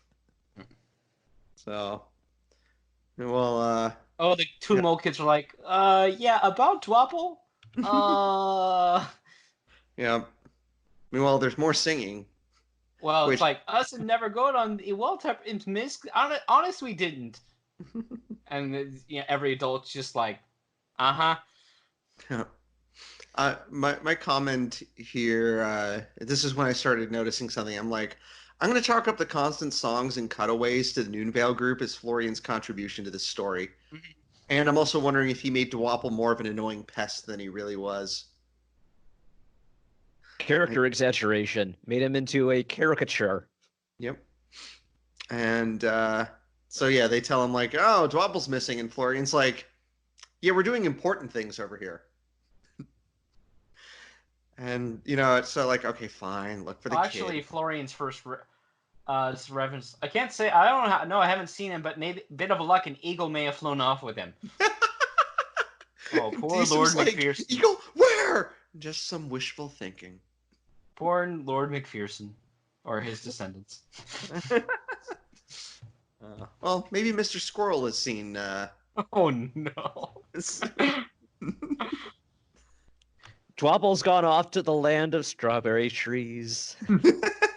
He got blown away in the storm. So, yeah. Yep. But they Riddle or to their credit, they're like, okay, we know how. Let's organize search parties, search the Abbey from top to bottom. Yep. I do like even it. They even search the pond for his presumed corpse. Oh God, I do like how they find out though where the mole kids run in and they're like, so what were you two up to? We weren't on top of the wall, honest. But Dwapple went up there, didn't he? Yes, he's very naughty. Yeah, he did it. He did it. It was all Dwapple. We had nothing to do with it. Yeah. Who is he talking to? Mr. Stickaby. Mr. Stickaby. Sure. And Friar Buddy's like, even, hey, this sounds like Marlfoxes. Remember the night of the storm? These two guys said they saw Marlfoxes, but no one believed them. Oh, Oops. yeah. Meanwhile, back at the Marlfoxes, they've kidnapped Dwapple's like, I think they have him tied upside down or something. They have him tied in a sack. Yeah. And he's complaining, and they're like, shut up. Don't care. You know that thing you do when you go camping? You do like a block and tackle to raise your food up so bears can't get to it. I assume they did the same thing to Dwapple. So you just see this little bundle swinging back and forth. So then Mokan tells his plan, like, all right, we're going to trade this annoying little kid for their valuables. And Predak shows that she's actually pretty smart too. And she goes, well, just in case that doesn't work, I have a good idea. And Mokan, unlike most big bads in this franchise who only listen to themselves, goes, okay, I'm willing to listen. That works. Yeah. Back on the island, Queen Palpatine. Sorry. Queen Sylph is just, she's still like, I like thinking that. Oh, and we also, apparently the water rats are arranged into tribes because they mentioned that there's a favored tribe that gets to stick with the queen, and I'm sorry, guys, I really am. Poor water rats. No. And so... And, oh, yeah, she has magpies, apparently. Oh, yeah, I forgot about that. Yep, so, why is it that every time we have a villain that's like in control of an island, they're out of their minds? Well, like, I would say drinking seawater, but that can't. It's not true. It's a freshwater lake. Yeah, so it's like because Gabul was Gabul. Yeah. And Ublaz was starting to lose it near the end. So, And I mean, look at the artificial lake the Redwallers created, or the moss flower Corum created for Sarmina. She was going a little bit cuckoo too. I think it's an effect of water. It's the water drives them crazy somehow. Maybe flesh-eating prions or something. They put fluoride in the water. They put fluorine in the water. Oh, I don't want to drink hair water. But you don't want to get any hairs in the water? I don't know where I was going with that. Ignore me! Yeah, she's like, the white ghost has been torturing me. Rah! And so a random guard accidentally drops his shield, and she's like, you! And hates her, and she goes, have you seen the white ghost? And Lanter's like, yeah. Have you seen the white ghost? Who's totally real and not made up figment of my crazy mom's imagination? And he's like, what do I say? What do I say? I haven't seen it. Of course you haven't seen it. You've been slacking. You're going to kill me now, aren't you? Huh? You're going to kill me now, aren't you? Oh, yes. Oh. Beat him to the teeth of the deep, sir. Whatever the heck I call the pike that surround my lake. I'm mad. And Lanter's sitting here like, you know, when the others get back, we're going to have to put her in a home.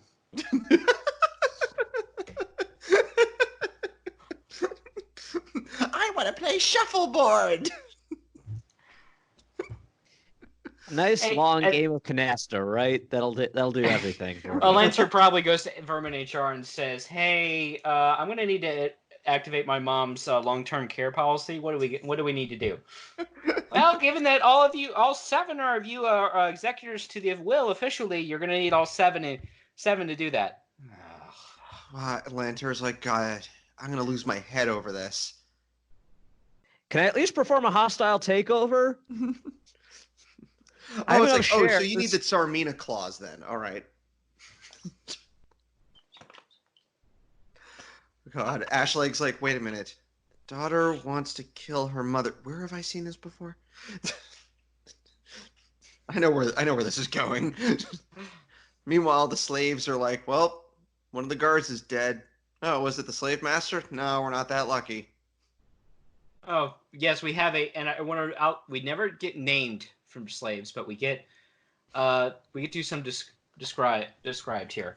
We have, let's see. A hedgehog maid and a squirrel are among them, which I'm A sure very neither of them will be important of later course. on. Unfortunately, what I mentioned, this was worse than Batarang. This is where I was getting at. Because we're actually shown that these...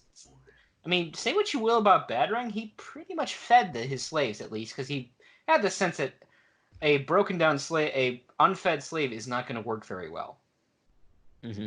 Mm-hmm. And, you know, when we're worried about fever among the slaves, he at least took actions to keep the whole slaves from being infected. It didn't work for him, but we are actually to watch a vole who is basically starving to death. And It's like traumatized by something. and he's emaciated. That he's emaciated and he is literally about to die. Yep. And yeah, they're outright. Then the old mouse is just like, well, lots of slaves break free. You just break free with your death. And I'm Eeyore. Thanks for noticing, I guess. Yeah, dark. Very dark. So, meanwhile, with the baby capturing, we see a lot of happy Scott, stuff in this one. Well, you know what? I want to take the moment to do the... How anthropomorphic are they?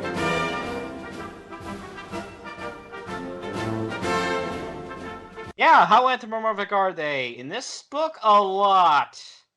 I mean, yeah, most books kind of give some coy thing about where they followed a feral to anthropomorphic, and the cartoon we know was completely anthro. But if we're based on chapter art, completely anthropomorphic. Chapter 6 shows the two squirrel dads literally standing on 2 feet and looking at the tapestry. Chapter 9, which is where we are at the moment, shows Florian in full dress on the ramparts shouting out for Dwaffle. With his floppy hat. Probably not that hard, though. But Dwaffle, where are you? Okay, I tried. Apparently, but Brian does say, despite his constant chastisement of the mouse baby, he was secretly very fond of him. Yeah, I don't believe that. Again, I'm going with Florian was doing some edits and went, I come off as a bit of a jerk. All right, I'll say that I care about him. And then the Vermin make the mistake that I did this episode. I'm sorry, Florian. They call him a rabbit. Oh, yes. And so he starts throwing insults, and it was either, I think it was Jangler or Roosevelt. It's like, so what are you doing? Are you talking to yourself? No, I'm yelling at this Marlfox. And then all of a sudden, all of Redwall jumps out. And then we see Krega is still the same awesome lady she always is, because Krega's voice was low and menacing, but quite clear as the exchange took place. You've got a mouse babe, one of our young'uns. Mm-hmm. Though, honestly, I bet if this was Long Patrol Krega, she would have burst out the front gates and used one of the doors to beat Mokan to death.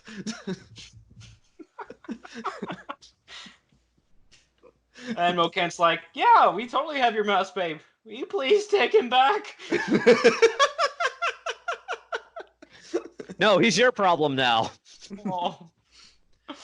Yep. But yes, they're like, okay, well, rich abbey like yours, I'm sure you've got something valuable enough to trade, so, you want to let us in? Let me go shopping. Oh, no, they're first like, hey, well, Redwall, we've got medicine and the best food around, so... And Mokan, and I'm surprised this happens. Mokan's like, no, food doesn't interest us. And you gotta wonder his water rats are looking between each other like, we've been living off the land. And you say, no, food's not interested? No, now shut up. And then Mokan's like, let me gather all my brothers and sisters and we'll just take a look around your abbey. I'm sure you can give us something that'll be good for ransom. Craig is like, yeah, I got a pair of paws right here that you can take a look at as I beat you with them. First Skipper is like, you want to bring all of you into Redwall? No, that's not gonna go. No, we're not that stupid. Yeah. What do you take? Listen, snot nose. 'Tis only the grass that's green round here, not the abbey beasts. Also, and Mokan's like, okay, whatever. Well, after that, you won't see Dwapple again. And Florian's like, oh no, how terrible. Which, little bit here, I feel like this is one of the moments where it feels like Redwall would need the abbess or abbot, because at first nobody's really taking charge with negotiating with Mokan.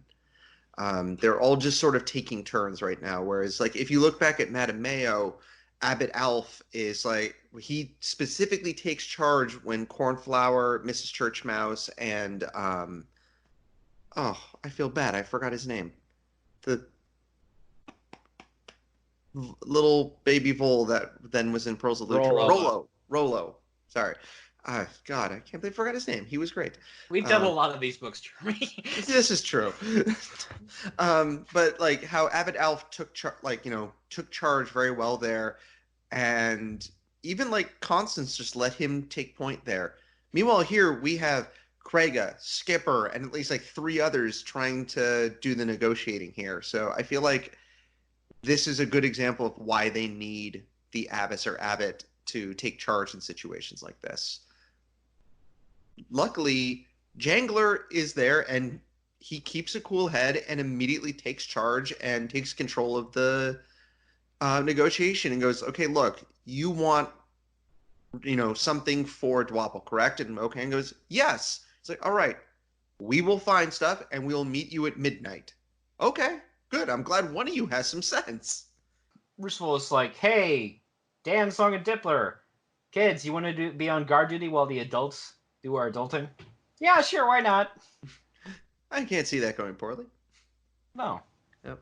So yeah, that right now they go up to hang out on the walls where each of them picked a couple different weapons, and Dippler's like, I picked all the weapons. Oh, he's that one video game character where you just see the big backpack and it's got like spears and swords and axes just sticking out in all different directions. Dippler is over encumbered. Yes. Their super move is they literally just pull the bag off of their back and just smack people around with it. Oh, my thought was, did Dippler snag Craiga's old axe pike? Because he grabbed a giant pike with an axe on it.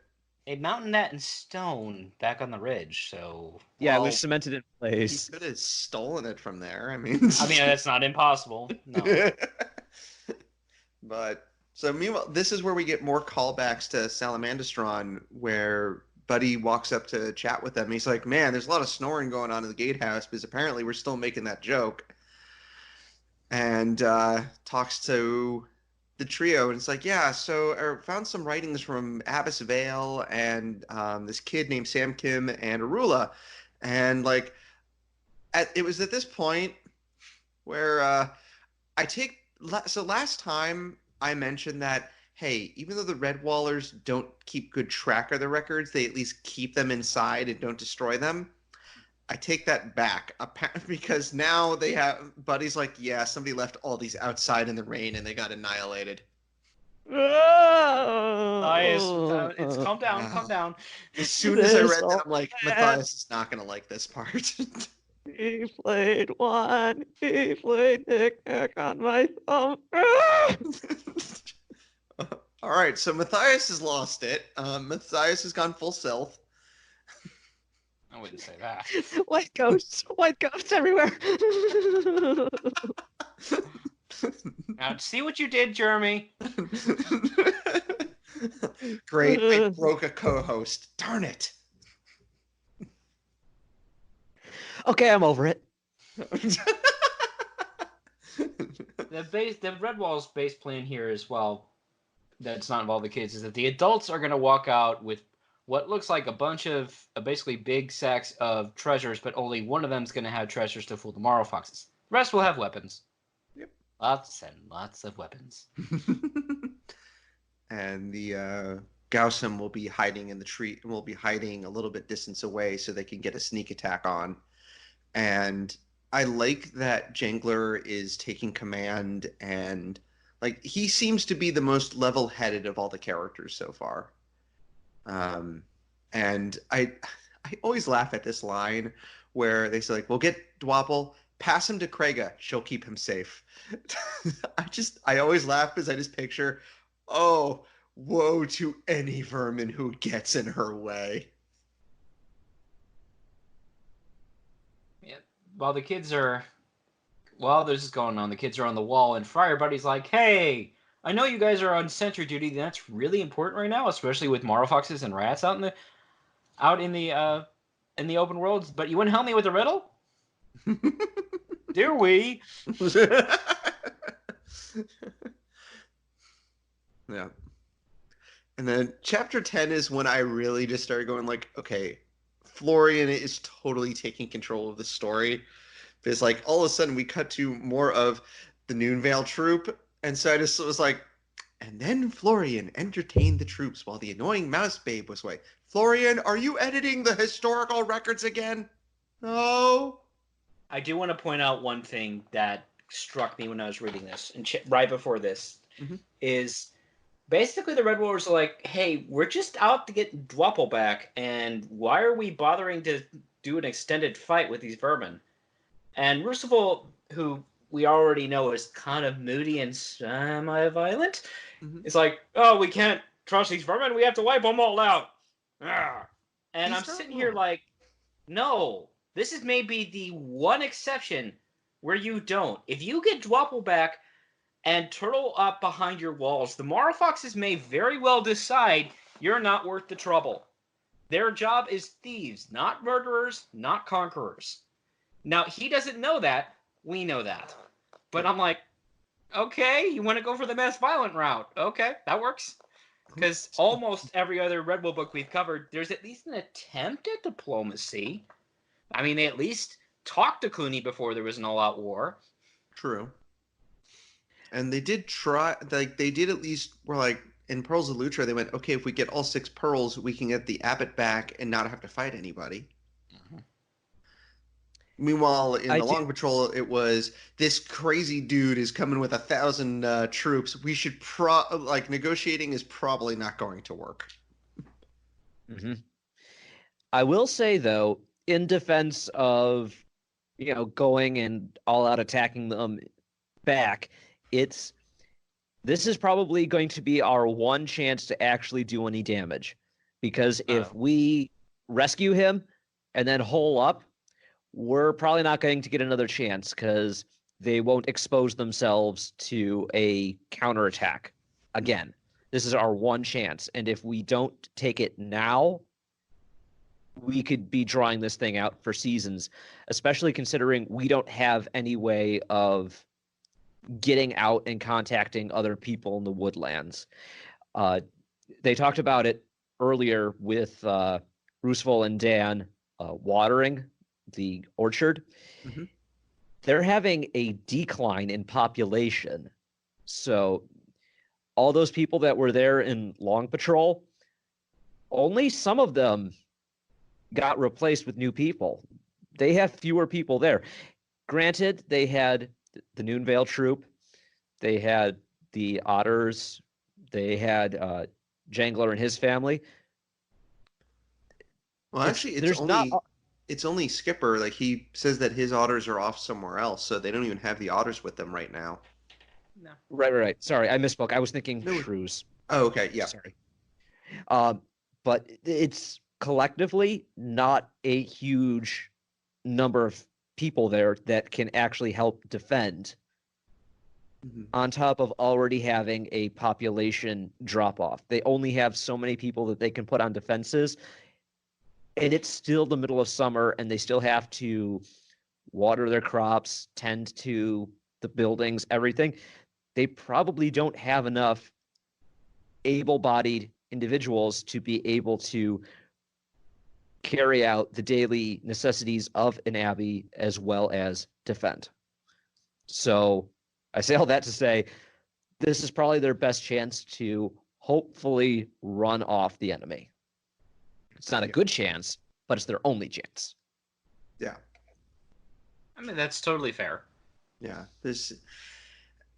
I mean, it does say that they don't have that many able-bodied creatures, which means, like, they do have the Noonvale troop, but they're not really warriors either. Like you have the two otters, who are obviously strong, but outside of the Gaussum, Jangler, and Roosevelt, they have no real, and Krega, they don't really have any experienced warriors there.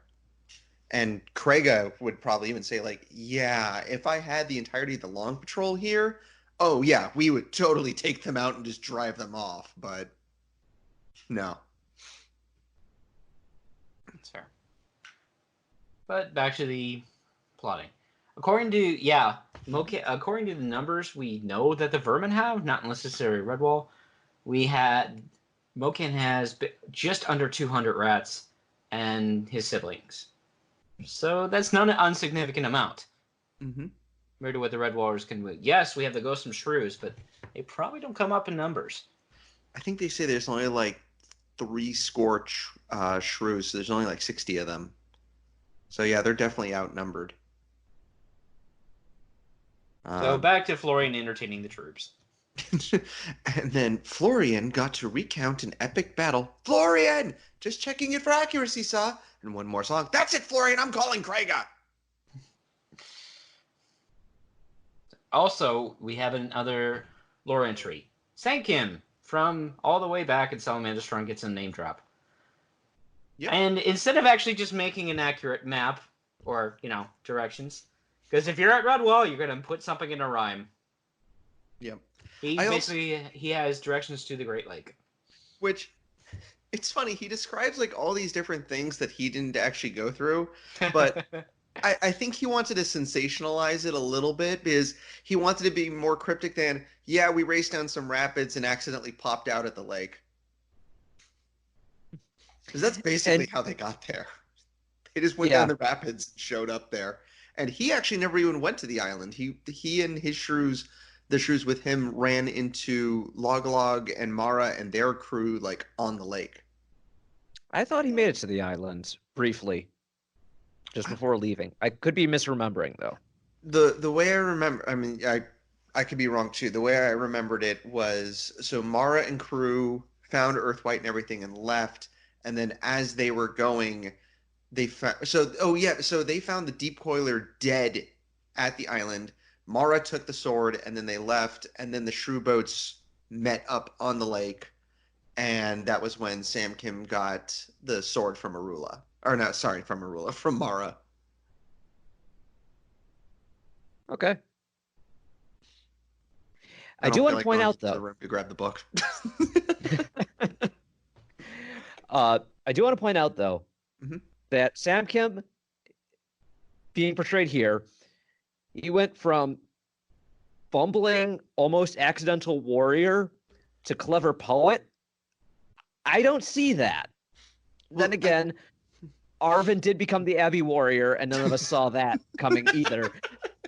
So what do I know? Yeah. Well, I think they said that he wrote that like in his later years, and that when in his later years he became a bit of a trickster or something. So either that or Gonf took control of him and was like, They basically, the Red Warriors set up this plan, and oh yeah, Fenno's being a jerkface. Yep. And Roosevelt, I think he might have a second javelin that's stuck somewhere that he needs to remove. He sees Dan and crew sitting on the upper wall talking to Buddy and just like yells at his son directly and just is like, you're being useless, you're not paying attention, stop reading, stop doing that learning stuff. And Friar Buddy's like, hey, I asked him to do this. So and Song tries explaining it, and Jangler, who's understanding and not a jerk, is like, no, I feel safe, don't worry about it. That's also important for you guys to look up, just make sure you don't lose track of what's going on. Like, he's very understanding and nice. And after it's done, Krega pulls Roosevelt aside and is like, stop being a jerk. Yeah, your kid's a good kid. He just needs some proper guidance, not, being shouted at day and night. Yeah. Roosevelt then makes the excuse that, well, it's hard being both a father and a mother to my son. And it's like, Well, you're not doing either. It's like, I understand if you want to try to like find some kind of internal balance, but that's the key word, balance. Mm-hmm. Your ideology of all warrior all the time, I'm guessing if Mom wanted to originally call your son Danflower, that is not a warrior. So maybe try behaving more like your wife would have. Yeah. So they finally get to the actual plot here. The shrews sneak out to be ready to ambush or flank Marlfox forces when the times come. But not before Florian decides to add something to the grace, which is unexpected. No. And even no, I'm going to say Decent had the right thing when she wraps his hand with a paw. No! Yeah. And so the shrews do go out, and Benno continues to be a jerk, and Logalog's like, why are we doing this for people that aren't even shrews? Because they're our allies, you moron. And then Logalog finally has had enough. He's like, all right, when we're done, you and I are going out into the forest where the Red Wallers won't yell at me for stabbing you, and I'm going to stab you. Oh. Meanwhile, you stay in front of me. Hey, Fenno, maybe say outright he's going to stab me. He's like, we're going to have a long talk.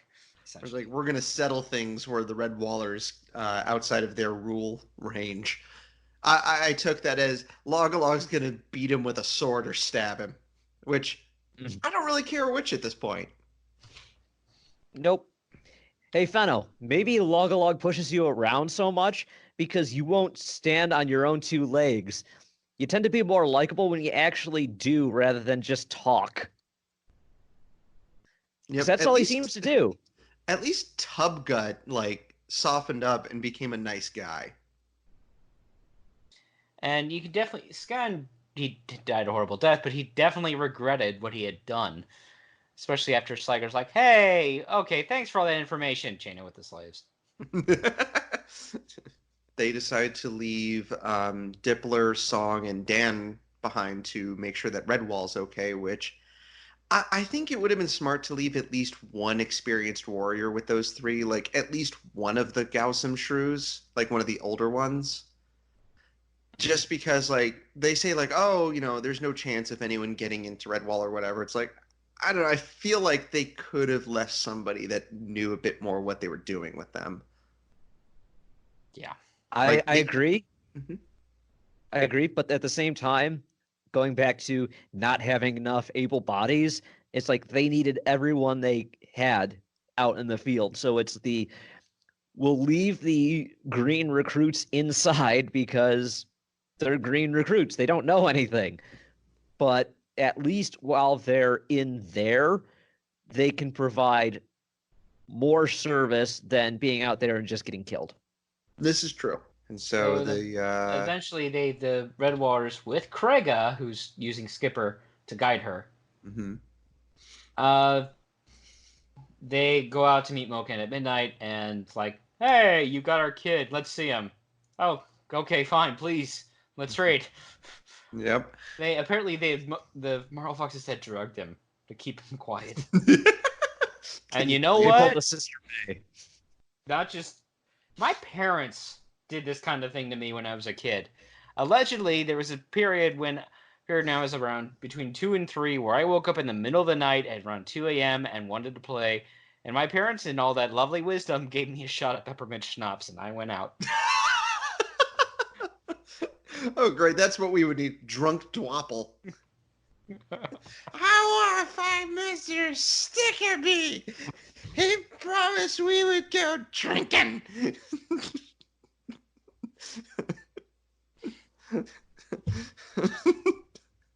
Go home, Dwapple. You're drunk. Not inaccurate. So, yep. He's gonna get you with all 3 of his slingshots. So they spring their trap and pass Dwapple to Krega, and Krega smash. Yep. And Milken's like, hey, I thought we were going to trade. No fair. You cheated. Oh, are those shrews? Oh, those are shrews. Oh. Yeah, the Redwallers go out. Yeah, they're swinging. And yeah, the Marlfoxes definitely felt well enough. But yeah, I don't think they were expecting this. Nope. But and Logolog gets in the heat of the moment. He runs ahead of Fenno. And Fenno, because he's a jerk-faced jerk, but we're a PG podcast. That's about all I can say about him. Fenno throws his rapier like a javelin right into Logolog's back. Fenno pulls a droop. Yep. Oh. What's that pain in my back? Oh. Too bad somebody didn't pull a Feldo on Fenno here then and throw a javelin through his neck. Oh, we'll get to that. We'll get to that. This is true. But so I do like the fact that the villains are competent here where it's just the Redwallers. The shrews haven't reached them yet. And Mokan keeps a cool head and re-rallies his troops. Which it just made me think of like Bajrang and Martin the Warrior, where Martin and his whole army appears, and Bajrang immediately took charge and wasn't thrown off by it. Oh, and Krega got wounded. Apparently, she's had worse. She has. But at the same time, she might not have blood wrath anymore, but she doesn't need it to make water rats into dead water rats. Oh yeah. Yeah, Flatout says she put Dwapple's like tunic in her teeth and just started swinging. And snapped swords and spears in half and just beat rats to death as she ran. Like, she's not an active fighter, but she has that inner Badger warrior spirit when she needs to break it out. Oh, absolutely. Back at the Abbey, there's a break-in. Yep. So those kids who should have been guarding aren't. This is kind of like why I said at least one experienced soldier with them would have been helpful. But definitely makes sense that they needed all hands on deck for the fight. And this breaking and entering scene feels like something out of a spy thriller novel. Doom, doom, doom, doom, doom, doom, doom, doom, doom. But the the Marlfoxes basically open the primary door and, hey, guys, nice Abbey here. Let's take a look around. Hey, is that a tapestry? Mm-hmm. And you're thinking Martin's like, oh, man. Not again. And, so we haven't seen that much stealth from the villains in the series. Like, we had Shadow and Redwall, but he didn't last very long. No, but it's like, I don't know, we just don't see this very often, so it's like a nice change of pace. And we see this is what was it Predak that came up with this plan? Yeah. So we see, Predak, good idea, and Mokan was willing to listen and approved of it. Like, they both realized, oh, this is a smart idea. Let's steal something while we're dealing with them, because they'll probably have all their soldiers out. So, Askrod is in the Abbey with Water Rat, Stackle, Bilu, and was there another Marlfox? Yeah, there's a second Marlfox with them. Which one is it? Bannon. Yeah. So two of the sisters are doing this. I thought Askrod was a guy. Oh, whoops. Yep. Yes, Askrod's. Okay, yeah, it's a brother-sister pair. Never mind. And I do like the cutaway during this where that's when they're treating Krega's wounds and they're like, gashes, missing ear. Krega don't got time for that. Yeah, that missing ear thing, that's mentioned once and never mentioned again, and even the wiki's like, we're not sure how canon that is. Yeah.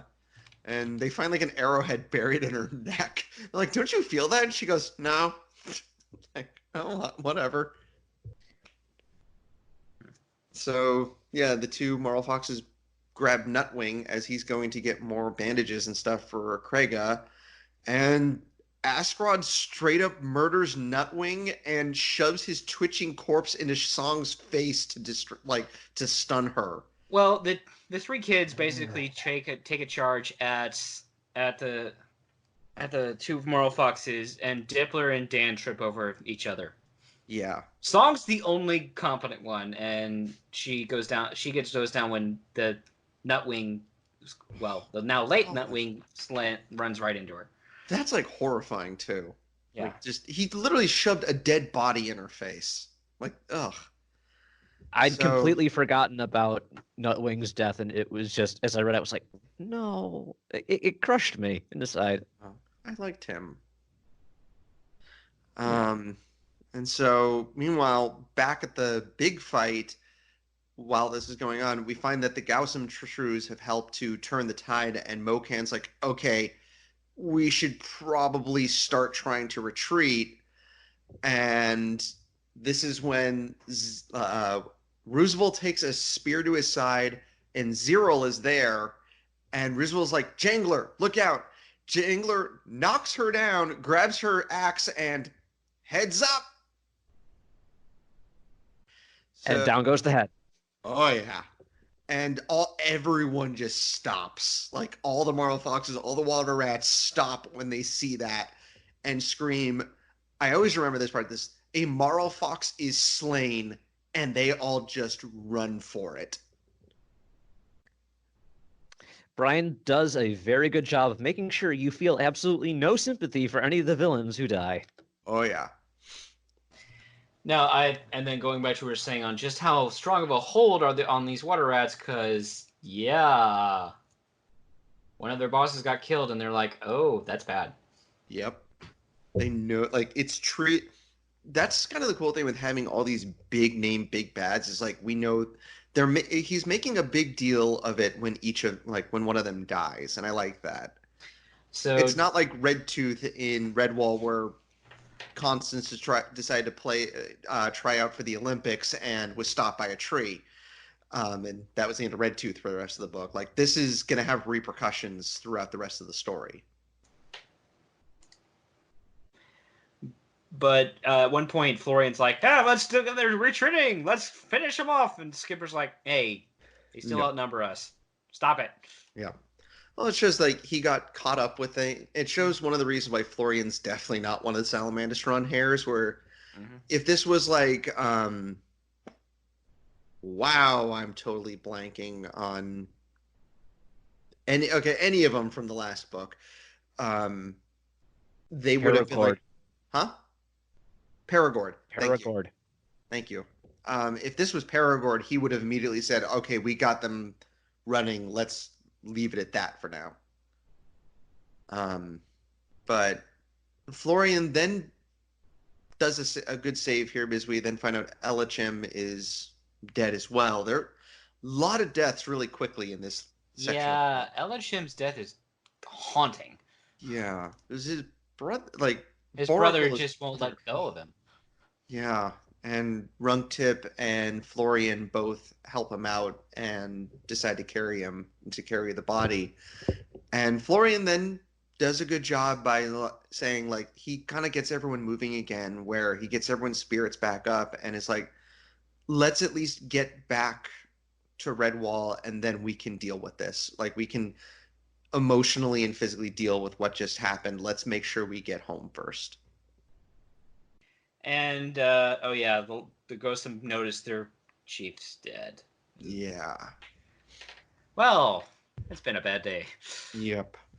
And then it gets worse in chapter 13, where Song finally wakes up, and Dippler, and Dan are not doing too well, and Roosevelt decides to be a super jerk and yell at Dan in front of everybody and say that he's a disgrace and worthless, and walks out. And then I really like this part, though, where Jangler, who is also a father and knows how to be a good father, goes over to Dan and is like, he was angry, he didn't really mean that, you did the best you could, you're alive, and that's what's okay, that's what's important.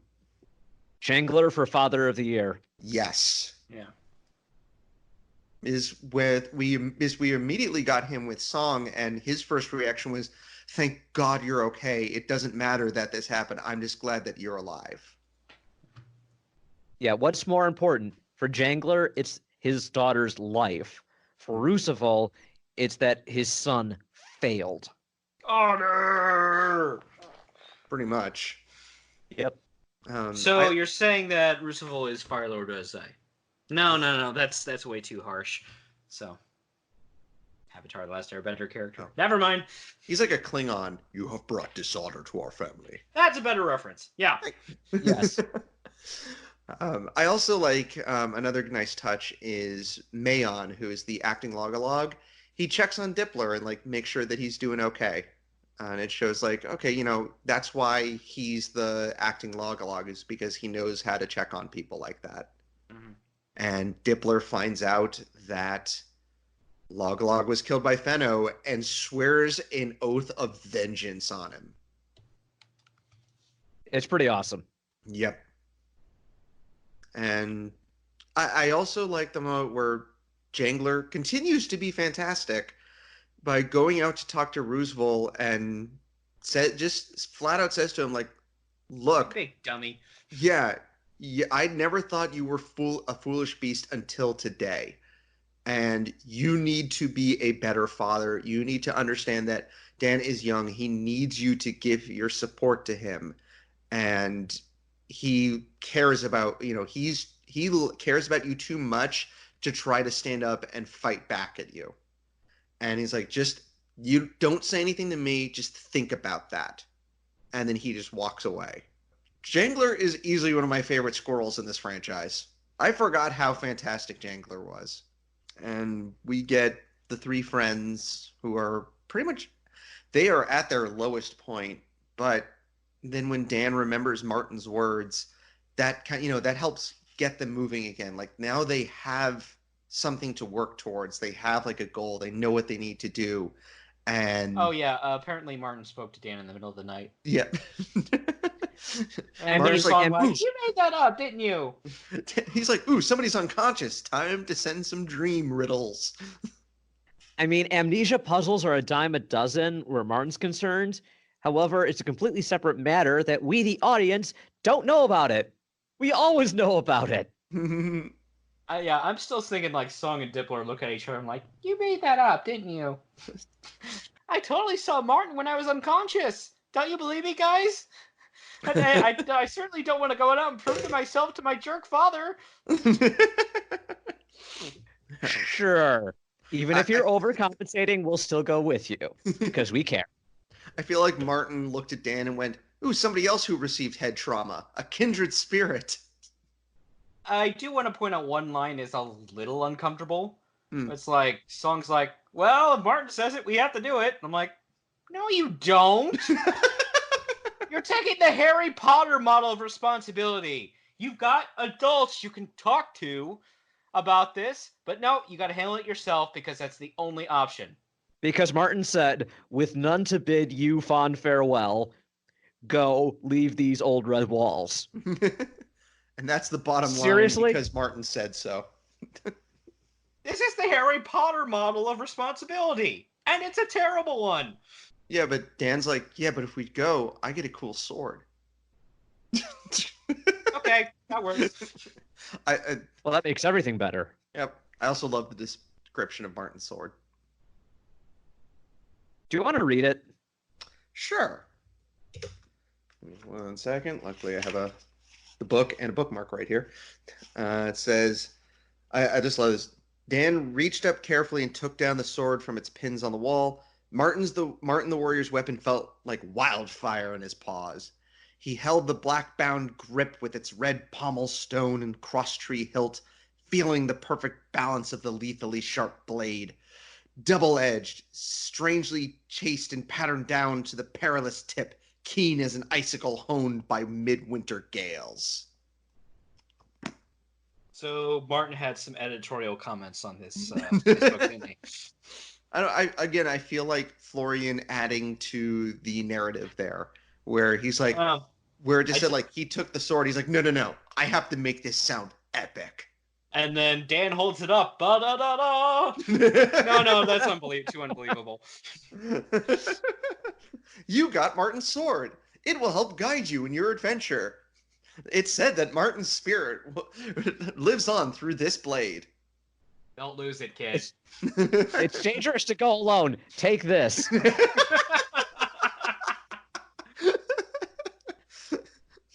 But I do want to point out the riddle does, and just point out for more listeners than us, that it's 4. And Martin says there's going to be 4 of you. But there's only 3 of us. I said 4. Spoilers. But yeah, if you look at the back cover of the U.S. edition, yeah, it shows us our 4. So I'm going to go ahead and throw that in the chat. Hilariously, on the copy that on the okay, there we go. So on the copy that I have, the barcode is covering up most of the bottom character. Oh, yeah. Which He's we can't covering say his name yet. So yeah, covering half of Dippler's face. So is the bottom one? Is that supposed to be Dippler on the bottom? No. Which is which here? Yes. Yeah, we'll just call the 4th guy 4th. But yeah, it's Dippler has the gray fur. The brown one is 4th. Oh, okay. Sure about that? Oh, because, yeah, because he's holding a rapier. Okay. I mean, does make sense. I just that bottom one looks more molish than true. Or volish, I think. Yeah. I always thought the one on the left was Dippler, but because the bottom one is holding a rapier. I think. Well, when we find that 4th character, we can debate it next time. Okay, that makes sense. This way, we don't have to keep referring to them as number 4. Yeah.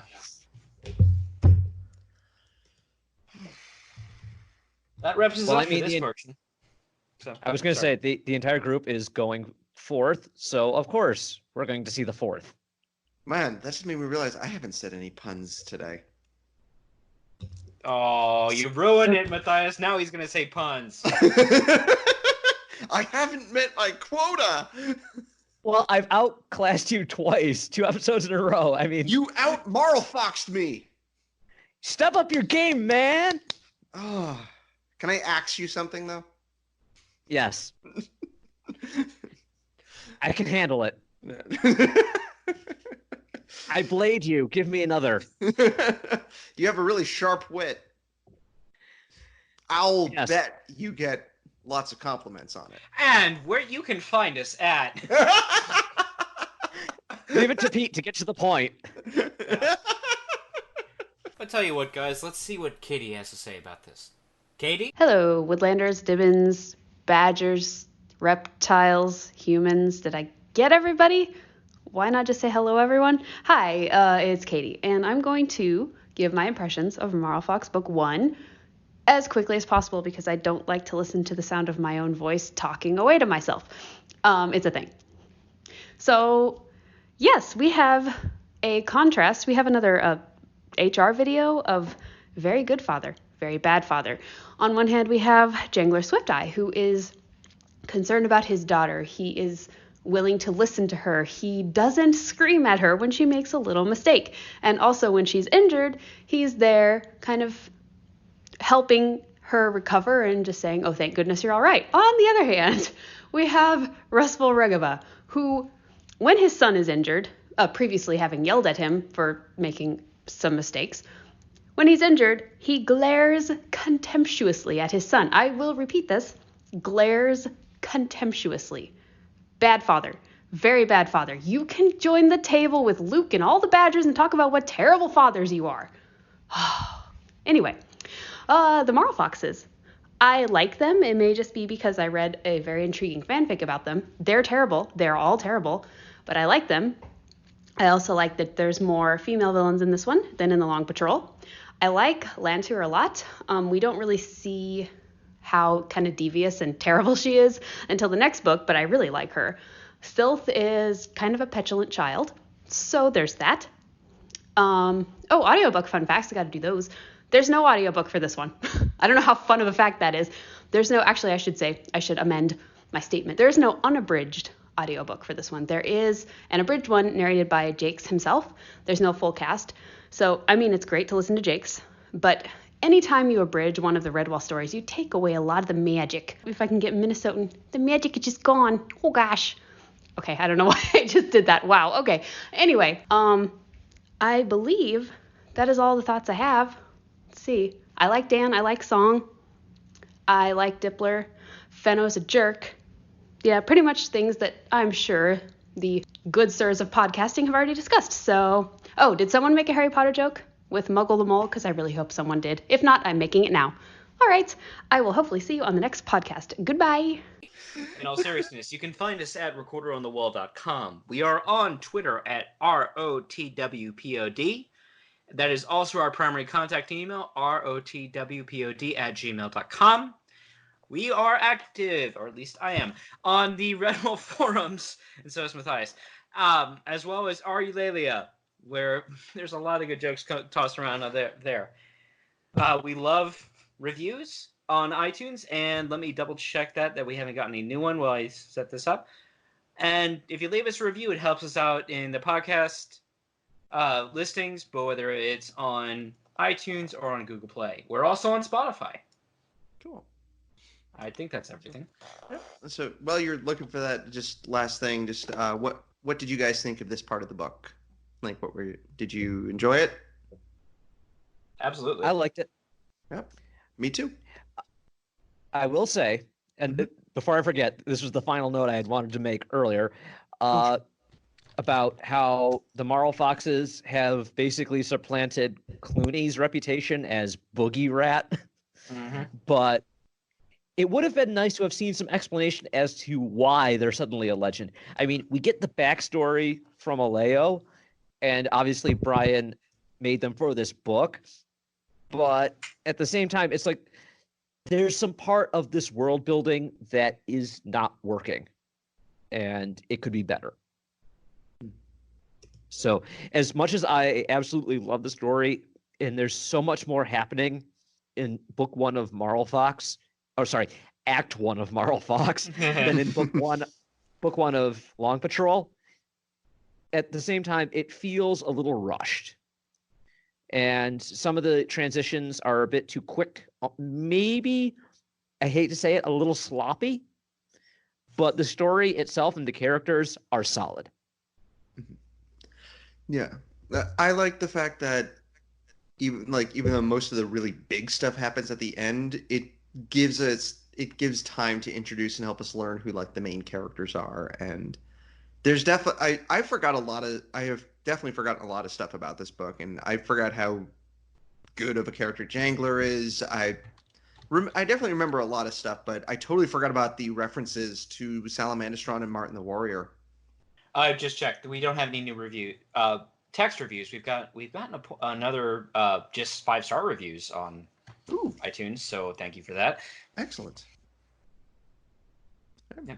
Which that begs the reminder, since April is rapidly approaching, and I've already mentioned this, if viewers or listeners rather, you want to hear us cover a particular fan fiction, let us know. We'd like to hear from fans on what to cover, because not only is it a lot of fun for us to cover this, Jeremy's head desking notwithstanding, it's just a good way to interact with the fandom and at all, because you know what? It's always a lot of fun for me every year. Well, I guess there's only one thing left to do. What was that supposed to be? That was Jeremy breaking his keyboard. Well, on that note, folks, I'm Pete. I'm Matthias. And Jeremy, I guess, is no longer with us. He'll be back next time.